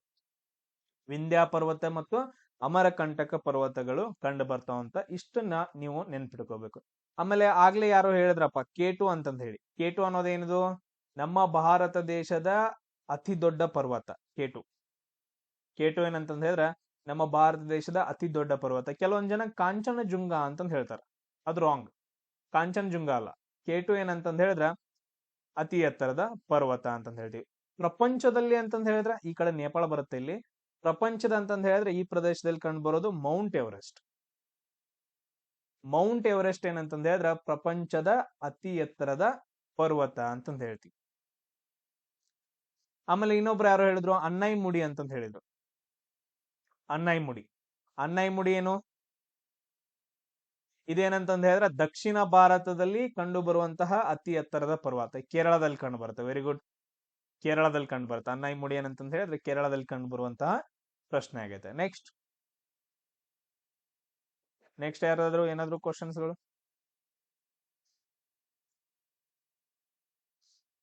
ಇಲ್ಲೈತ್ ನೋಡ್ರಿ. ಇಲ್ಲೇನಂತಂದ್ ಹೇಳಿದ್ರೆ ಇಲ್ಲಿ ಅರಾವಳಿ ಪರ್ವತಗಳು. ಆ ಅರಾವಳಿ ಪರ್ವತಗಳಲ್ಲಿ ಕಂಡು ಬರುವಂತಹ ಒಂದು ಪರ್ವತ ಶ್ರೇಣಿ ಅಂತಂದ್ ಹೇಳಿದ್ರೆ ಮೌಂಟ್ ಅಬು ಅಂತಂದ್ ಹೇಳ್ತೀವಿ. ಮೌಂಟ್ ಅಬು. ಆಮೇಲೆ ಮಹಾಬಲೇಶ್ವರದಲ್ಲಿ ಕೃಷ್ಣಾ ನದಿ ಹುಟ್ಟುತ್ತಲ್ಲ, ಅದು ಬೆಟ್ಟಗಳ ಸರಣಿಯಲ್ಲಿ ಹುಟ್ಟುತ್ತೆ. ಮಹಾಬಲೇಶ್ವರ ಹಿಲ್ ಸ್ಟೇಷನ್ಸ್ ಅಂತಂದ್ ಹೇಳ್ತೀವಿ. ಅದನ್ನ ನೆನ್ಪಿಟ್ಕೊಳ್ರಿ. ಅದಾದ ನಂತರ ಈ ಕಡೆ ಎಲ್ಲ ಕೊಡೈಕೆನಾಲು, ಊಟಿ, ಇವೆಲ್ಲ ಹಿಲ್ ಸ್ಟೇಷನ್ಸ್ಗಳು. ಎಲ್ಲ ಪ್ರವಾಸಕ್ಕೆ ಹೋಗ್ತಾರಲ್ಲ ಲವರ್ಸ್ಗಳ ಜೊತೆ, ಅವ್ರ ಜೊತೆ, ಇವ್ರ ಜೊತೆ, ಫ್ಯಾಮಿಲಿ ಜೊತೆ. ಕೊಡೈಕೆನಾಲ್, ಊಟಿ ಇವೆಲ್ಲ. ಮುನ್ನಾರು, ಬಾರಿ ಹ್ಮ್. ಅದಾದ ನಂತರ ನೆಕ್ಸ್ಟ್ ಇಲ್ಲಿ ನಮ್ಗೆ ಕರ್ನಾಟಕ ಇದ್ ಬೇಡ, ಈ ಕಡೆ ಬೇಡ, ಸೌತ್ ಇಂಡಿಯಾ ಬೇಡ ಅಂತಂದ್ ಹೇಳಿ ಇದಕ್ ಹೋಗ್ತಾರಲ್ಲ, ನಾರ್ತ್ ಇಂಡಿಯಾಕ್ ಹೋಗ್ತಾರೆ. ಇಲ್ಲಿ ಶಿಮ್ಲಾ, ಮುಸೂರಿ, ಅದಾದ ನಂತರ ನೆಕ್ಸ್ಟ್ ಡಾರ್ಜಿಲಿಂಗ್, ನಂದಾದೇವಿ, ಧರ್ಮಶಾಲಾ, ಇವು ಮಸ್ತ್. ಇವು ಗುಲ್ಮರ್ಗ್ ಅಂತಂದ್ ಹೇಳಿ. ಅವು ದೇವಸ್ಥಾನ ಅವೆಲ್ಲ. ಕೇದಾರ್ನಾಥ್, ಬದ್ರಿನಾಥ್ ಇವೆಲ್ಲ ದೇವಸ್ಥಾನಗಳು. ದೇವಸ್ಥಾನಕ್ಕೆ ಯಾರು ಹೋಗ್ತಾರೆ ಹೇಳಿ ಇವಾಗ? ನೈನಿತಾಲು, ಮನಾಲಿ. ಮನಾಲಿ, ಲೇಹ್, ಲಡಾಖ್ ಮನಾಲಿ, ಲೇಹ್, ಲಡಾಖ್ ವರ್ಗು ಏನಂತಂದ್ ಹೇಳಿದ್ರೆ ಬೈಕ್ ಟ್ರಿಪ್ ಹೋಗೋದಂತಂದ್ ಹೇಳಿ ಎಲ್ಲ ಮಾತಾಡ್ಕೊಂತಾರಲ್ಲ, ಅವೆಲ್ಲ ಹಿಲ್ ಸ್ಟೇಷನ್ಸ್ಗಳೆಲ್ಲ. ಮತ್ ನಾವು ಡಿಸ್ಕಷನ್ ಮಾಡೋಣ ಇದ್ರ ಮೇಲೆ. ಫಸ್ಟ್ ಡೇನ ಜಾಸ್ತಿ ಆಗೋದ್ ಬೇಡ. ನನಗೆ ಇನ್ನೊಬ್ರು ಯಾರೋ ಒಂದು ಇಂಪಾರ್ಟೆಂಟ್ ಪಾಯಿಂಟ್ ಅನ್ನ ಹೇಳಿದ್ರು, ನಂಗೆ ಭಾರಿ ಖುಷಿ ಆಯ್ತು. ಇಲ್ಲಿ ನೋಡ್ರಿ, ಈ ಕಡೆಯಿಂದ ಬರುವಂತದ್ನ ನಾವು ಏನಂತ, ಯಾವ ಪರ್ವತಗಳಂತ ಕರೆದ್ನಿ? ಈ ಕಡೆ ಅದನ್ನ 2 ವರ್ಡ್ ಅಲ್ಲಿ ಹಾಕ್ಬಿಡ್ರಿ. ಯಾವ ಪರ್ವತಗಳು ಈ ಕಡೆ ಬರೋದು? ವೆಸ್ಟರ್ನ್ ಘಾಟ್ಸ್. ಈ ಕಡೆ ಬರೋದನ್ನ ನಾವ್ ಏನಂತ ಕರೆದ್ವಿ? ಈಸ್ಟರ್ನ್ ಘಾಟ್ಸ್. ಇವೆರಡು ಏನಂತಂದ್ ಹೇಳಿದ್ರೆ ಬಂದ್ ಕೂಡಿದಂಗ. ಈ ಕಡೆಯಿಂದ ಪರ್ವತ ಶ್ರೇಣಿಗಳು ಬರ್ತಾವು, ಈ ಕಡೆಯಿಂದನೂ ಅದಾವು. ಇಲ್ಲೂ ಪರ್ವತ ಶ್ರೇಣಿಗಳು ಇರ್ತಾವ, ಬಂದ್ ಕೂಡ್ಕೊಂಡಂಗಿರುತ್ತೆ. ಇಲ್ಲೂ ಕೂಡ ಪರ್ವತ ಶ್ರೇಣಿಗಳು ಇರ್ತಾವ. ಅವುಗಳನ್ನ ನಾವು ನೀಲಗಿರಿ ಬೆಟ್ಟಗಳು ಅಂತ ಕರಿತೀವಿ. ಯಾವ್ದ? ನೀಲಗಿರಿ ಬೆಟ್ಟಗಳು ಅಂತ ಕರಿತೀವಿ.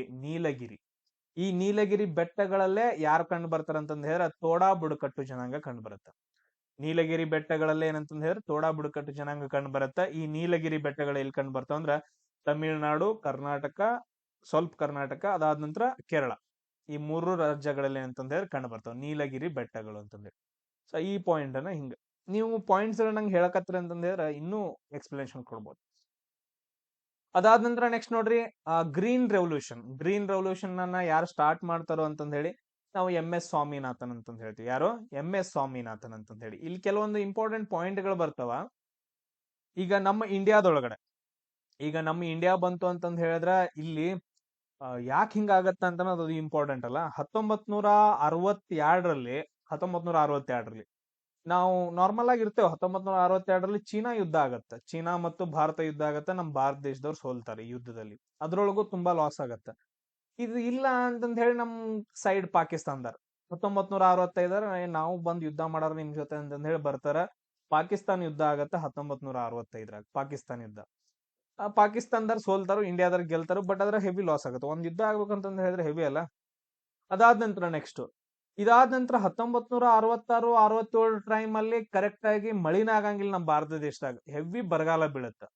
ಇಷ್ಟೆಲ್ಲಾ ಆದ ನಂತರ ಏನು ಇರೋದೇ ಇಲ್ಲ. ಆಹಾರ ಧಾನ್ಯಗಳಿರಂಗಿಲ್ಲ, ಕರೆಕ್ಟ್ ಆಗಿ ಬೆಳಿ ಬೆಳೆದಿರಂಗಿಲ್ಲ.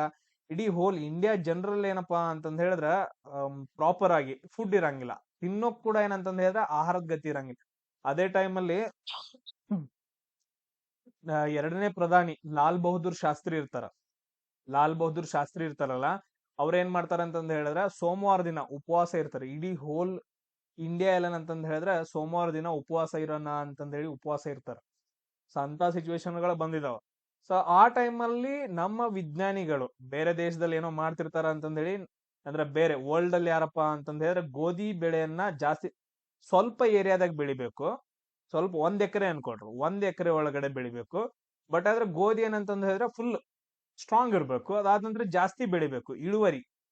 ಇಳುವರಿ ಏನಂತಂದ್ ಹೇಳಿದ್ರೆ ಜಾಸ್ತಿ ಬರಬೇಕು. ಅಂತಹ ಗೋಧಿಯನ್ನ ಏನಂತಂದ್ ಹೇಳಿದ್ರೆ ಉತ್ಪಾದನೆ ಮಾಡ್ತಾರೆ ಫಸ್ಟ್ ಟೈಮ್ ವರ್ಲ್ಡ್ ಅಲ್ಲಿ ಅಮೆರಿಕಾದೊಳಗಡೆ. ಅವ್ರನ್ನ ಯಾರಂತಂದ್ ಹೇಳಿದ್ರೆ ನಾರ್ಮನ್ ಬೋರ್ಲಾಂಗ್ ಅಂತ ಕರಿತೀವಿ.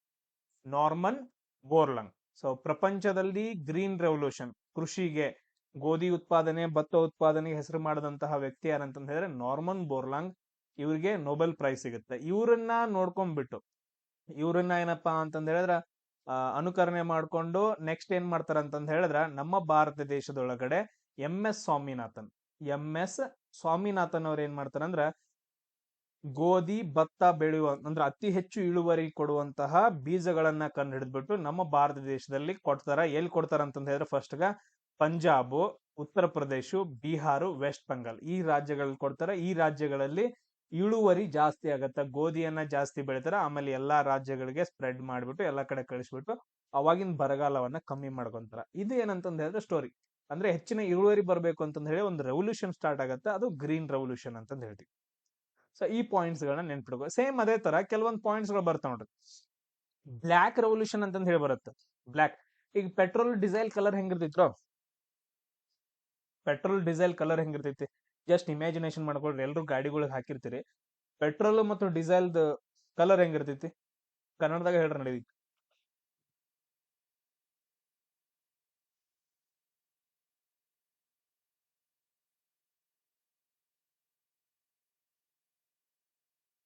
ಕಪ್ಪು ಕಲರ್ ಇರ್ತೈತೆ. ಕೇಸರಿ, ಹಳದಿ ಇವೆಲ್ಲ ಇರಂಗಿಲ್ಲ. ಕಪ್ಪು ಕಲರ್.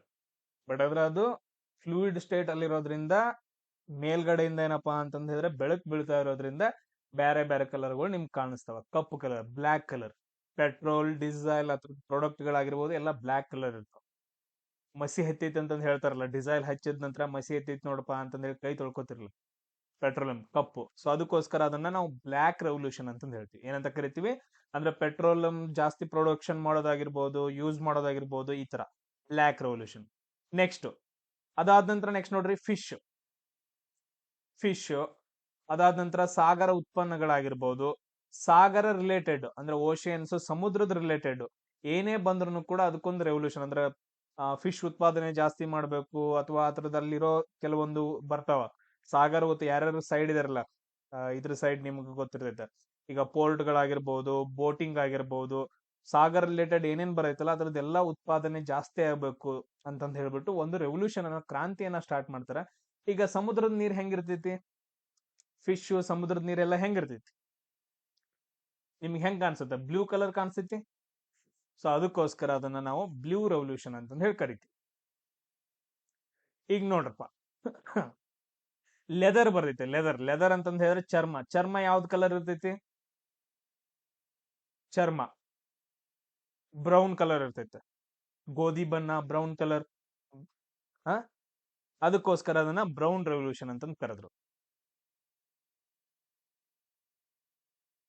ಈಗ ಆಯಿಲ್ ಸೀಡ್ಸ್ ಯಾವ ಬೇಕಾದ ಆಯಿಲ್ ಸೀಡ್ಸ್ ತಗೊಳ್ರಿ ನೀವು.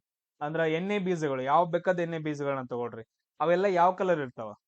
ಹಳದಿ ಕಲರ್ ಇರ್ತಾವ. ಹಳದಿ ಕಲರ್ ಇರ್ತೈತಿಲ್ಲ, ನಿಮ್ಗೆಲ್ಲ ಅಡಿಗೆ ಮಾಡೋ ಎಣ್ಣೆಲ್ಲ ಹಳದಿ ಕಲರ್ ಕಾಣಿಸ್ತೈತಿಲ್ಲ. ಸೊ ಅದಕ್ಕೋಸ್ಕರ ಅದನ್ನ ನಾವು ಯೆಲ್ಲೋ ರೆವಲ್ಯೂಷನ್, ಹಳದಿ ಕ್ರಾಂತಿ ಅಂತಂದ್ ಹೇಳ್ತೀವಿ. ಅದಾದ ನಂತರ ಮಿಲ್ಕ್ ಯಾವ ತರ ಇರ್ತೈತ್ರಿ? ಮಿಲ್ಕ್ ಪ್ರೊಡಕ್ಷನ್ ಜಾಸ್ತಿ ಆಗ್ಬೇಕಂತಂದ್ ಹೇಳಿ ಮಿಲ್ಕ್ ಯಾವ ಕಲರ್ ಇರ್ತೈತಿ? ಬಿಳಿ ಕಲರ್. ಅದಕ್ಕ ವೈಟ್ ರೆವಲ್ಯೂಷನ್ ಅಂತಂದ್ ಹೇಳಿ ಕರೆದ್ರು. White revolution. ಈಗ ಅದಾದ ನಂತರ ಎಗ್ ಅಂತಂದ್ ಹೇಳಿ ಬರುತ್ತಲ್ಲ, ಮೊಟ್ಟೆ. ಈಗ ನಾವು ಆಲ್ರೆಡಿ ಮೊಟ್ಟೆ ಯಾವ ಕಲರ್ ಇರ್ತೈತ್ರೋ? ಕರೆಕ್ಟ್ ಆಗಿ ಕೇಳಿಸ್ಕೊಳ್ರಿ. ಮೊಟ್ಟೆ ಯಾವ ತರ ಇರ್ತೈತಿ? ಮೊಟ್ಟೆ ಕಲರ್ ಏನ? ಬಿಳಿ ಕಲರ್. ಬಟ್ ಅದ್ರ ನಾವು ಆಲ್ರೆಡಿ ಬಿಳಿ ಕಲರ್ ಯೂಸ್ ಮಾಡಿದೀವಲ್ಲ. ಇನ್ನು ಬಿಳಿ ಕಲರ್ ತರ ಒಂದ್ ಯಾವ್ದಾದ್ರು ಬರ್ತೈತೆ ನೋಡ್ರಿ, ಸಿಲ್ವರ್, ಬೆಳ್ಳಿ. ಸಿಲ್ವರ್ ಯಾವ ಕಲರ್ ಇರ್ತೈತಿ? ಬಿಳಿ ಕಲರ್ ಇರ್ತೈತಿಲ್ಲ. ಅದಕ್ಕೋಸ್ಕರ ಇದನ್ನ ಸಿಲ್ವರ್ ರೆವಲ್ಯೂಷನ್ ಅಂತ ಹೇಳ್ತಾರೆ. ಬಿಳಿ ಕಲರ್ಗೆ ಇನ್ನೊಂದ್ ಬೇಕು ಅಂತಂದ್ ಹೇಳಿ, ಸಿಲ್ವರ್ ಯಾವ ಕಲರ್ ಇರ್ತೈತಿ? ಬಿಳಿ ಕಲರ್ ಇರ್ತೈತಿ. ಅದಕ್ಕೋಸ್ಕರ ಅದನ್ನ ನಾವು ಸಿಲ್ವರ್ ರೆವಲ್ಯೂಷನ್ ಅಂತಂದ್ ಹೇಳಿದ್ವಿ. ಈಗ ಮಾಂಸ ಮತ್ತು ಟೊಮ್ಯಾಟೊ ಹೆಂಗಿರ್ತಾವ? ಅದನ್ನ ಆಮೇಲೆ ನೋಡ್ಕೊಳ್ಳೋಣಪ್ಪ. ಈಗ ಜಸ್ಟ್ ನೆನ್ಪಿಟ್ಕೊಳ್ಳೋಣ. ಮಾಂಸ ಮತ್ತು ಟೊಮ್ಯಾಟೊ ಯಾವ ಕಲರ್ ಇರ್ತಾವು? ಕೆಂಪು ಕಲರ್ ಇರ್ತಾವ. ಅದಕ್ಕೋಸ್ಕರ ಅದನ್ನ ಕೆಂಪು ಕ್ರಾಂತಿ ಅಂತಂದ್ ಹೇಳಿ, ರೆಡ್ ರೆವಲ್ಯೂಷನ್ ಅಂತಂದ್ ಹೇಳ್ತಾರೆ. ಆನಿಯನ್ ಯಾವ ತರ ಇರ್ತೈತಿ? ಆನಿಯನ್ ಸರಿ ಬಿಳಿದ್ರಿ ಮತ್ತ ಇನ್ನೊಂದ್ರಿ ಪಿಂಕ್ ಕಲರ್ ಇರ್ತೈತ್ರಿ. ಬಿಳಿದ್ ಬಿಡ್ರಿ, ಆಲ್ರೆಡಿ ತಗೊಂಡಿವಿ ಅದನ್ನ. ಬಿಳಿದ್ ಆಲ್ರೆಡಿ ತಗೊಂಡಿದ್ದೇವೆ. ಇನ್ನೊಂದ ಉಳಿತಲ್ಲ ಪಿಂಕ್ ಕಲರ್, ಅದಕ್ಕೆ ಅದನ್ನ ನಾವು ಪಿಂಕ್ ರೆವಲ್ಯೂಷನ್ ಅಂತ ಹೇಳಿ ಕರಿತೀವಿ. ಆಮೇಲೆ ಫರ್ಟಿಲೈಸರ್ಸ್, ನೀವು ಹೊಲ್ದಾಗ ಎಲ್ರು ಗೊಬ್ಬರ ಹಾಕಿರ್ತಿರಲ್ಲ, ಎಲ್ಲ ಹುಡುಗರು ಹೇಳ್ರು ಫರ್ಟಿಲೈಸರ್ ಕಲರ್ ಹೆಂಗಿರ್ತೈತಿ? ಫರ್ಟಿಲೈಸರ್ ಕಲರ್ ನಿಮ್ಗೆ ಹೇಳಕ್ ಬರ್ಲಿಲ್ಲ ಅಂದ್ರೂ ಕೂಡ ಏನೋ ಒಂದ್ ಹೇಳ್ರಿ, ನೀವು ನೋಡಿರ್ತೀರ ಅದನ್ನ.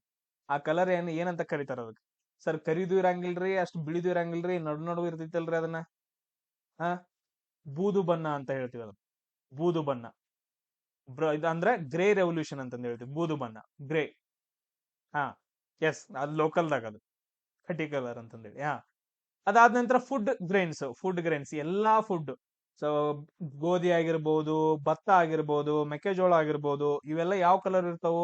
ನೋಡಕ್ ಬಿಳಿವಳ ಗ್ರೀನ್ ಕಲರ್ ಇರ್ತಾವಲ್ಲ. ಸೊ ಅದಕ್ಕೋಸ್ಕರ ಅದನ್ನ ನಾವು ಗ್ರೀನ್ ರೆವಲ್ಯೂಷನ್ ಅಂತಂದ್ ಹೇಳಿ ಕರೆದ್ವಿ. ಆಮೇಲೆ ನೆಕ್ಸ್ಟ್ ನೋಡ್ರಿ, ಎಲ್ಲಾ ಫ್ರೂಟ್ಸ್ಗಳು, ಎಲ್ಲಾ ಹಣ್ಣುಗಳು ಹಸಿಕಾಯಿ ಇದ್ದಾಗಲ್ಲ, ಹಣ್ಣಾದ ನಂತರ ಅವು ಯಾವ ಕಲರ್ ಕಾಣಿಸ್ತಾವ? ಎಲ್ಲಾ ಹಣ್ಣುಗಳು ಹಣ್ಣಾದ ತಕ್ಷಣ ಯಾವ ತರ ಕಾಣಿಸ್ತಾವ? ಒಂಥರ ಬಂಗಾರ ಕಲರ್ ಕಾಣಿಸಂಗಿಲ್ಲ. ಸೊ ಅದಕ್ಕೋಸ್ಕರ ಅದನ್ನ ನಾವು ಗೋಲ್ಡನ್ ರೆವಲ್ಯೂಷನ್ ಅಂತಂದ್ ಹೇಳಿ ಕರಿತೀವಿ. ಎಸ್, ನಿಮ್ಗ ಏನಾದ್ರು ಒಂದ್ ಕೊಟ್ರು ಅಂತಂದ್ ಹೇಳಿದ್ರ ಅದ್ರದ್ದು ಬಣ್ಣ ನೋಡ್ಕೊಂಡು ಯಾವ ರೆವಲ್ಯೂಷನ್ ಅಂತಂದ್ ಹೇಳಿ ಹೇಳ್ಬೋದು? ಪಕ್ಕ ಇನ್ನೊಂದ್ಸರಿ ಬರ್ದಿಟ್ಕೋಬೇಡ. ಅದ್ರದ್ದು ಕಲರ್ ಈಗ ಏನ್ರ ಕೊಟ್ಟ ಅಂತಂದ್ ಹೇಳಿದ್ರೆ ಅದ್ರ ಕಲರ್ ನೋಡ್ಕೊಳ್ಳೋದ, ಅದನ್ನ ರೆವಲ್ಯೂಷನ್ ಹಾಕ್ಬಿಡೋದ.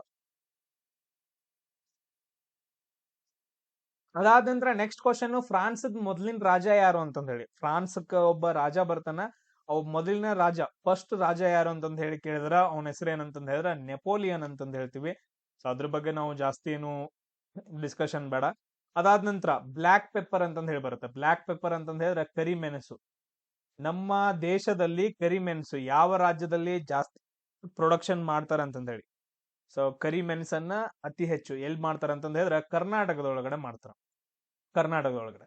ಇಲ್ಲಿ ನಾನ್ ನಿಮ್ಗ ಇಂಪಾರ್ಟೆಂಟ್ ಒಂದು ಪಾಯಿಂಟ್ ಅನ್ನ ಹೇಳ್ತೀನಿ. ಇವಾಗ ಇಂಪಾರ್ಟೆಂಟ್ ಒಂದು ಪಾಯಿಂಟ್ ಅನ್ನ ನೆನ್ಪಿಟ್ಕೊಡ್ರಿ.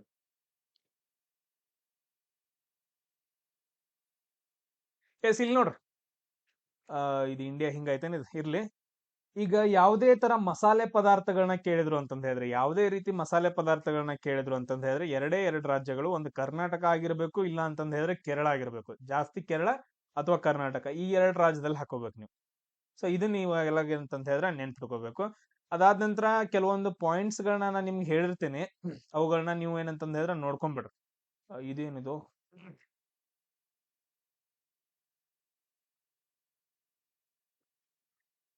ಇಲ್ಲಿ ನೋಡ್ರಿ. ಸೊ ಅತಿ ಹೆಚ್ಚು ಇವಾಗ ಏನ್ ಬರುತ್ತೆ ಅಂತಂದ ಹೇಳಿದ್ರೆ ಗ್ರೌಂಡ್ ನಟ್.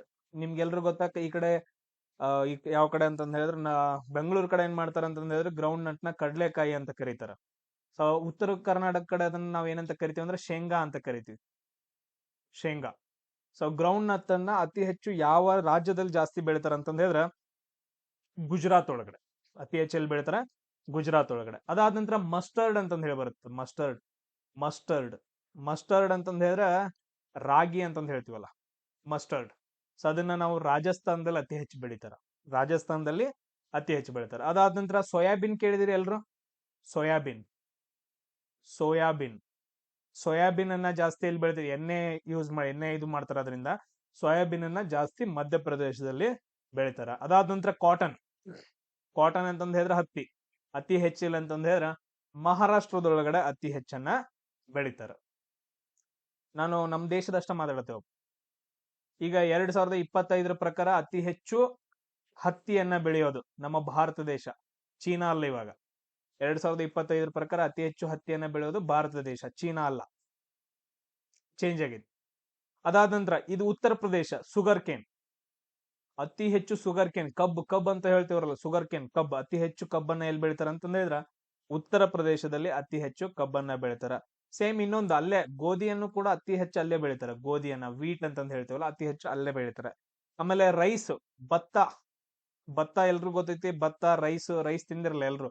ಅದನ್ನ ಎಲ್ಲಿ ಬೆಳಿತಾರ ಅಂತಂದ್ ಹೇಳಿದ್ರೆ ತೆಲಂಗಾಣದೊಳಗಡೆ ಜಾಸ್ತಿ ಬೆಳಿತಾರೆ. ಇವಾಗ ರೀಸೆಂಟ್ ಆಗಿ ತೆಲಂಗಾಣದೊಳಗಡೆ ಜಾಸ್ತಿ ಬೆಳಿತಾರೆ. ಇವು ಮೇನ್ ಫುಡ್ಗಳು, ಇವು ಇಷ್ಟ ನೆನ್ಪಿಟ್ಗಳು. ನೆಕ್ಸ್ಟ್ ಉಳಿದದ್ದು ನಾವು ಮತ್ತೆ ಯಾವಾಗಾದ್ರೂ ನೋಡ್ಕೊಳಕ್ ಬರ್ತೈತಿ.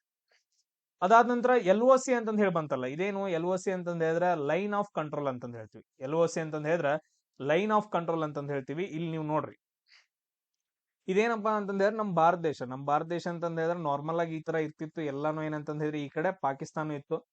1947ರಲ್ಲಿ ಮೌಂಟ್ ಬ್ಯಾಟನ್ ಗವರ್ನರ್ ಇರ್ತಾನಲ್ಲ, ಮೌಂಟ್ ಬ್ಯಾಟನ್ ಅವ್ರ ಏನ್ ಮಾಡ್ತಾರಂದ್ರ, ನಿಮ್ಗೆ ಯಾವ್ದು ಬೇಕೋ ಅದನ್ನ ತಗೊಂಡ್ ಹೋಗ್ಬಿಡ್ರಿ. ಅಂದ್ರೆ ನಿಮ್ಗೆ ಯಾವ ದೇಶ ಬೇಕು, ಏನ್ ದೇಶೀಯ ಸಂಸ್ಥಾನಗಳು ಇರ್ತಾವಲ್ಲ, ಪಾಕಿಸ್ತಾನ ಏರಿಯಾದಾಗೂ ಇರ್ತಾವು, ಅಂದ್ರೆ ನಮ್ ಭಾರತ ದೇಶದಾಗ ಇರ್ತಾವು.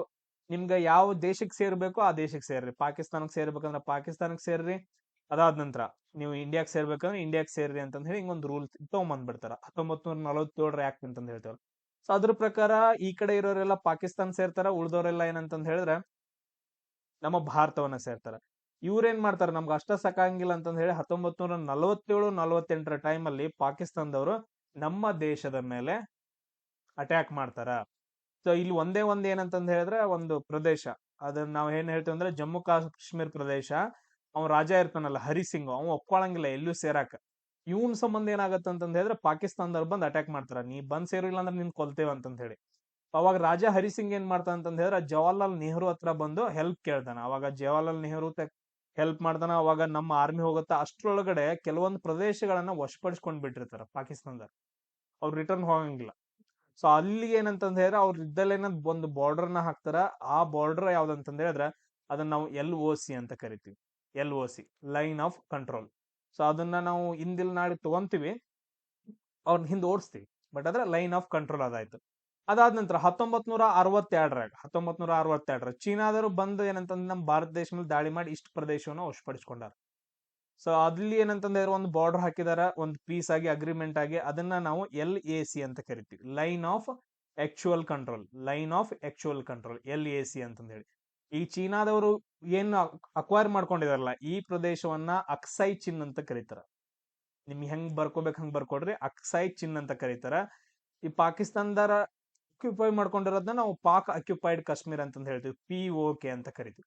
ಆ POKನು ನಮ್ದ, ಅಕ್ಸೈ ಚಿನ್ನು ನಮ್ದ. ಒಂದಿನ ಯುದ್ಧ ಮಾಡೋದು, ತಗೊಳ್ಳೋದು ಅಷ್ಟೇ. ಜಸ್ಟ್ ಈ ಪಾಯಿಂಟ್ಸ್ ಗಳನ್ನ ನೆನ್ಪಿಟ್ಕೊಳ್ರಿ, ಇವುಗಳನ್ನ ನಮ್ಗ ಕೇಳ್ತಾರೆ ಕ್ವಶನ್. ಅದಾದ ನಂತರ ನೆಕ್ಸ್ಟ್ ವಿಂಗ್ಸ್ ಆಫ್ ಫೈರ್ ಅಂತಂದ್ ಹೇಳಿ ಬರುತ್ತೆ. ವಿಂಗ್ಸ್ ಆಫ್ ಫೈರ್ ಅಂತಂದ್ ಹೇಳ್ಬಿಟ್ಟು ಒಂದು ಬುಕ್ ಬರುತ್ತೆ. ಈ ಬುಕ್ ಅನ್ನ ಯಾರು ಬರೀತಾರೆ ಅಂದ್ರೆ APJ ಅಬ್ದುಲ್ ಕಲಾಂ ರವರು ಬರೀತಾರೆ. APJ ಅಬ್ದುಲ್ ಕಲಾಂ ರವರು ಬರೀತಾರ. ಆಮೇಲೆ ಪ್ರದೀಪ್ ಕುಮಾರ್ ಬ್ಯಾನರ್ಜಿ ಅಂತಂದ್ ಹೇಳಿ ಒಬ್ಬ ಪರ್ಸನ್ ಬರ್ತಾರ. ಇವು ಯಾವ ಸ್ಪೋರ್ಟ್ ರಿಲೇಟೆಡ್ ಆಗ್ತಾರ ಅಂತಂದ್ ಹೇಳಿದ್ರೆ ಫುಟ್ಬಾಲ್ ಆಟಕ್ಕೆ. ಪ್ರದೀಪ್ ಕುಮಾರ್ ಬ್ಯಾನರ್ಜಿ ಏನಂತಂದ್ ಹೇಳಿದ್ರೆ ಫುಟ್ಬಾಲ್ ಆಟಕ್ಕೆ. ಈಗ ನನಗೆ ನೀವು ಹೇಳ್ರಿ, ನಿಮ್ಗ ಗೊತ್ತಿರುವಂತಹ ಪ್ಲೇಯರ್ಸ್ ಗಳು ಯಾರ್ಯಾರ ಹೆಸರು ಹೇಳ್ರಿ, ಪ್ಲೇಯರ್ಸ್ ಗಳು ಯಾರು ನಿಮ್ಗೆ ಗೊತ್ತಿರುವಂತಹ ಸ್ಪೋರ್ಟ್ಸ್ ಪರ್ಸನ್ಸ್ಗಳು. ರೊನಾಲ್ಡೋ ಫುಟ್ಬಾಲ್ಗೆ, ಗುಡ್. ಮೆಸ್ಸಿ ಅವನು ಕೂಡ ಏನಂತಂದ್ ಹೇಳಿದ್ರೆ ಫುಟ್ಬಾಲ್ಗೆ. ವಿರಾಟ್ ಕೊಹ್ಲಿ ಕ್ರಿಕೆಟ್ಗೆ. PT. Usha athletics. Pavan Sehrawat kabaddi. Sunil Chhetri football. Good. Manu Bhaker ಅಂತಂದ್ ಹೇಳಿ ಬರ್ತಾರೆ, ಯಾರಂತ ನೋಡ್ರ ಅವ್ರು. ಸಚಿನ್ ತೆಂಡೂಲ್ಕರ್, ಧೋನಿ, ಇವರೆಲ್ಲ ಏನಂತಂದ್ ಹೇಳಿದ್ರೆ ಕ್ರಿಕೆಟ್ಗೆ. Hardik Pandya cricket. Sindhu, PV. Sindhu badminton. Bolt running. PT. Usha running. Sachin Tendulkar already ಹೇಳಿದೆ. ಎ ಬಿ ಡೆವಿಲಿಯರ್ಸ್, ಕ್ರಿಕೆಟ್ದವ್ರನ್ನ ಬಿಡ್ರೋ, ಕ್ರಿಕೆಟ್ದವ್ರೆಲ್ಲ ಗೊತ್ತಿರ್ತಾರ. ಮಿಲ್ಕಾ ಸಿಂಗ್ ರನ್ನಿಂಗ್, ಅಥ್ಲೆಟಿಕ್ಸ್ ಅಂತಂದ್ ಹೇಳ್ತೀವಿ. ಇವ್ರನ್ನ ಬಿಟ್ಟು ಕ್ರಿಕೆಟ್ದವ್ರನ್ನ ಬಿಟ್ಟು ಹೇಳ್ರಿ. ನೀರಜ್ ಚೋಪ್ರಾ, ಓಕೆ, ಇದು ಜಾವ್ಲಿನ್ ಥ್ರೋ.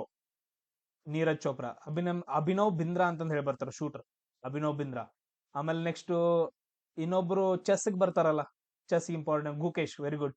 ಗುಕೇಶ್. ಪ್ರಜ್ಞಾನಂದ ಅಂತಂದ್ ಹೇಳಿ ಬರ್ತಾರಲ್ಲ ಅವರು. Sania Mirza tennis. Next Rohan Bopanna tennis. Viswanathan Anand tennis, sorry ಇದು ಯಾವ್ದು ಚೆಸ್. ವಿಶ್ವನಾಥ್ ಆನಂದ್ ಚೆಸ್. ಮತ್ತೆ ಬೇರೆ ಬೇರೆ ಪಿ.ವಿ. ಸಿಂಧು ಬ್ಯಾಡ್ಮಿಂಟನ್ ಆಗೋಯ್ತು.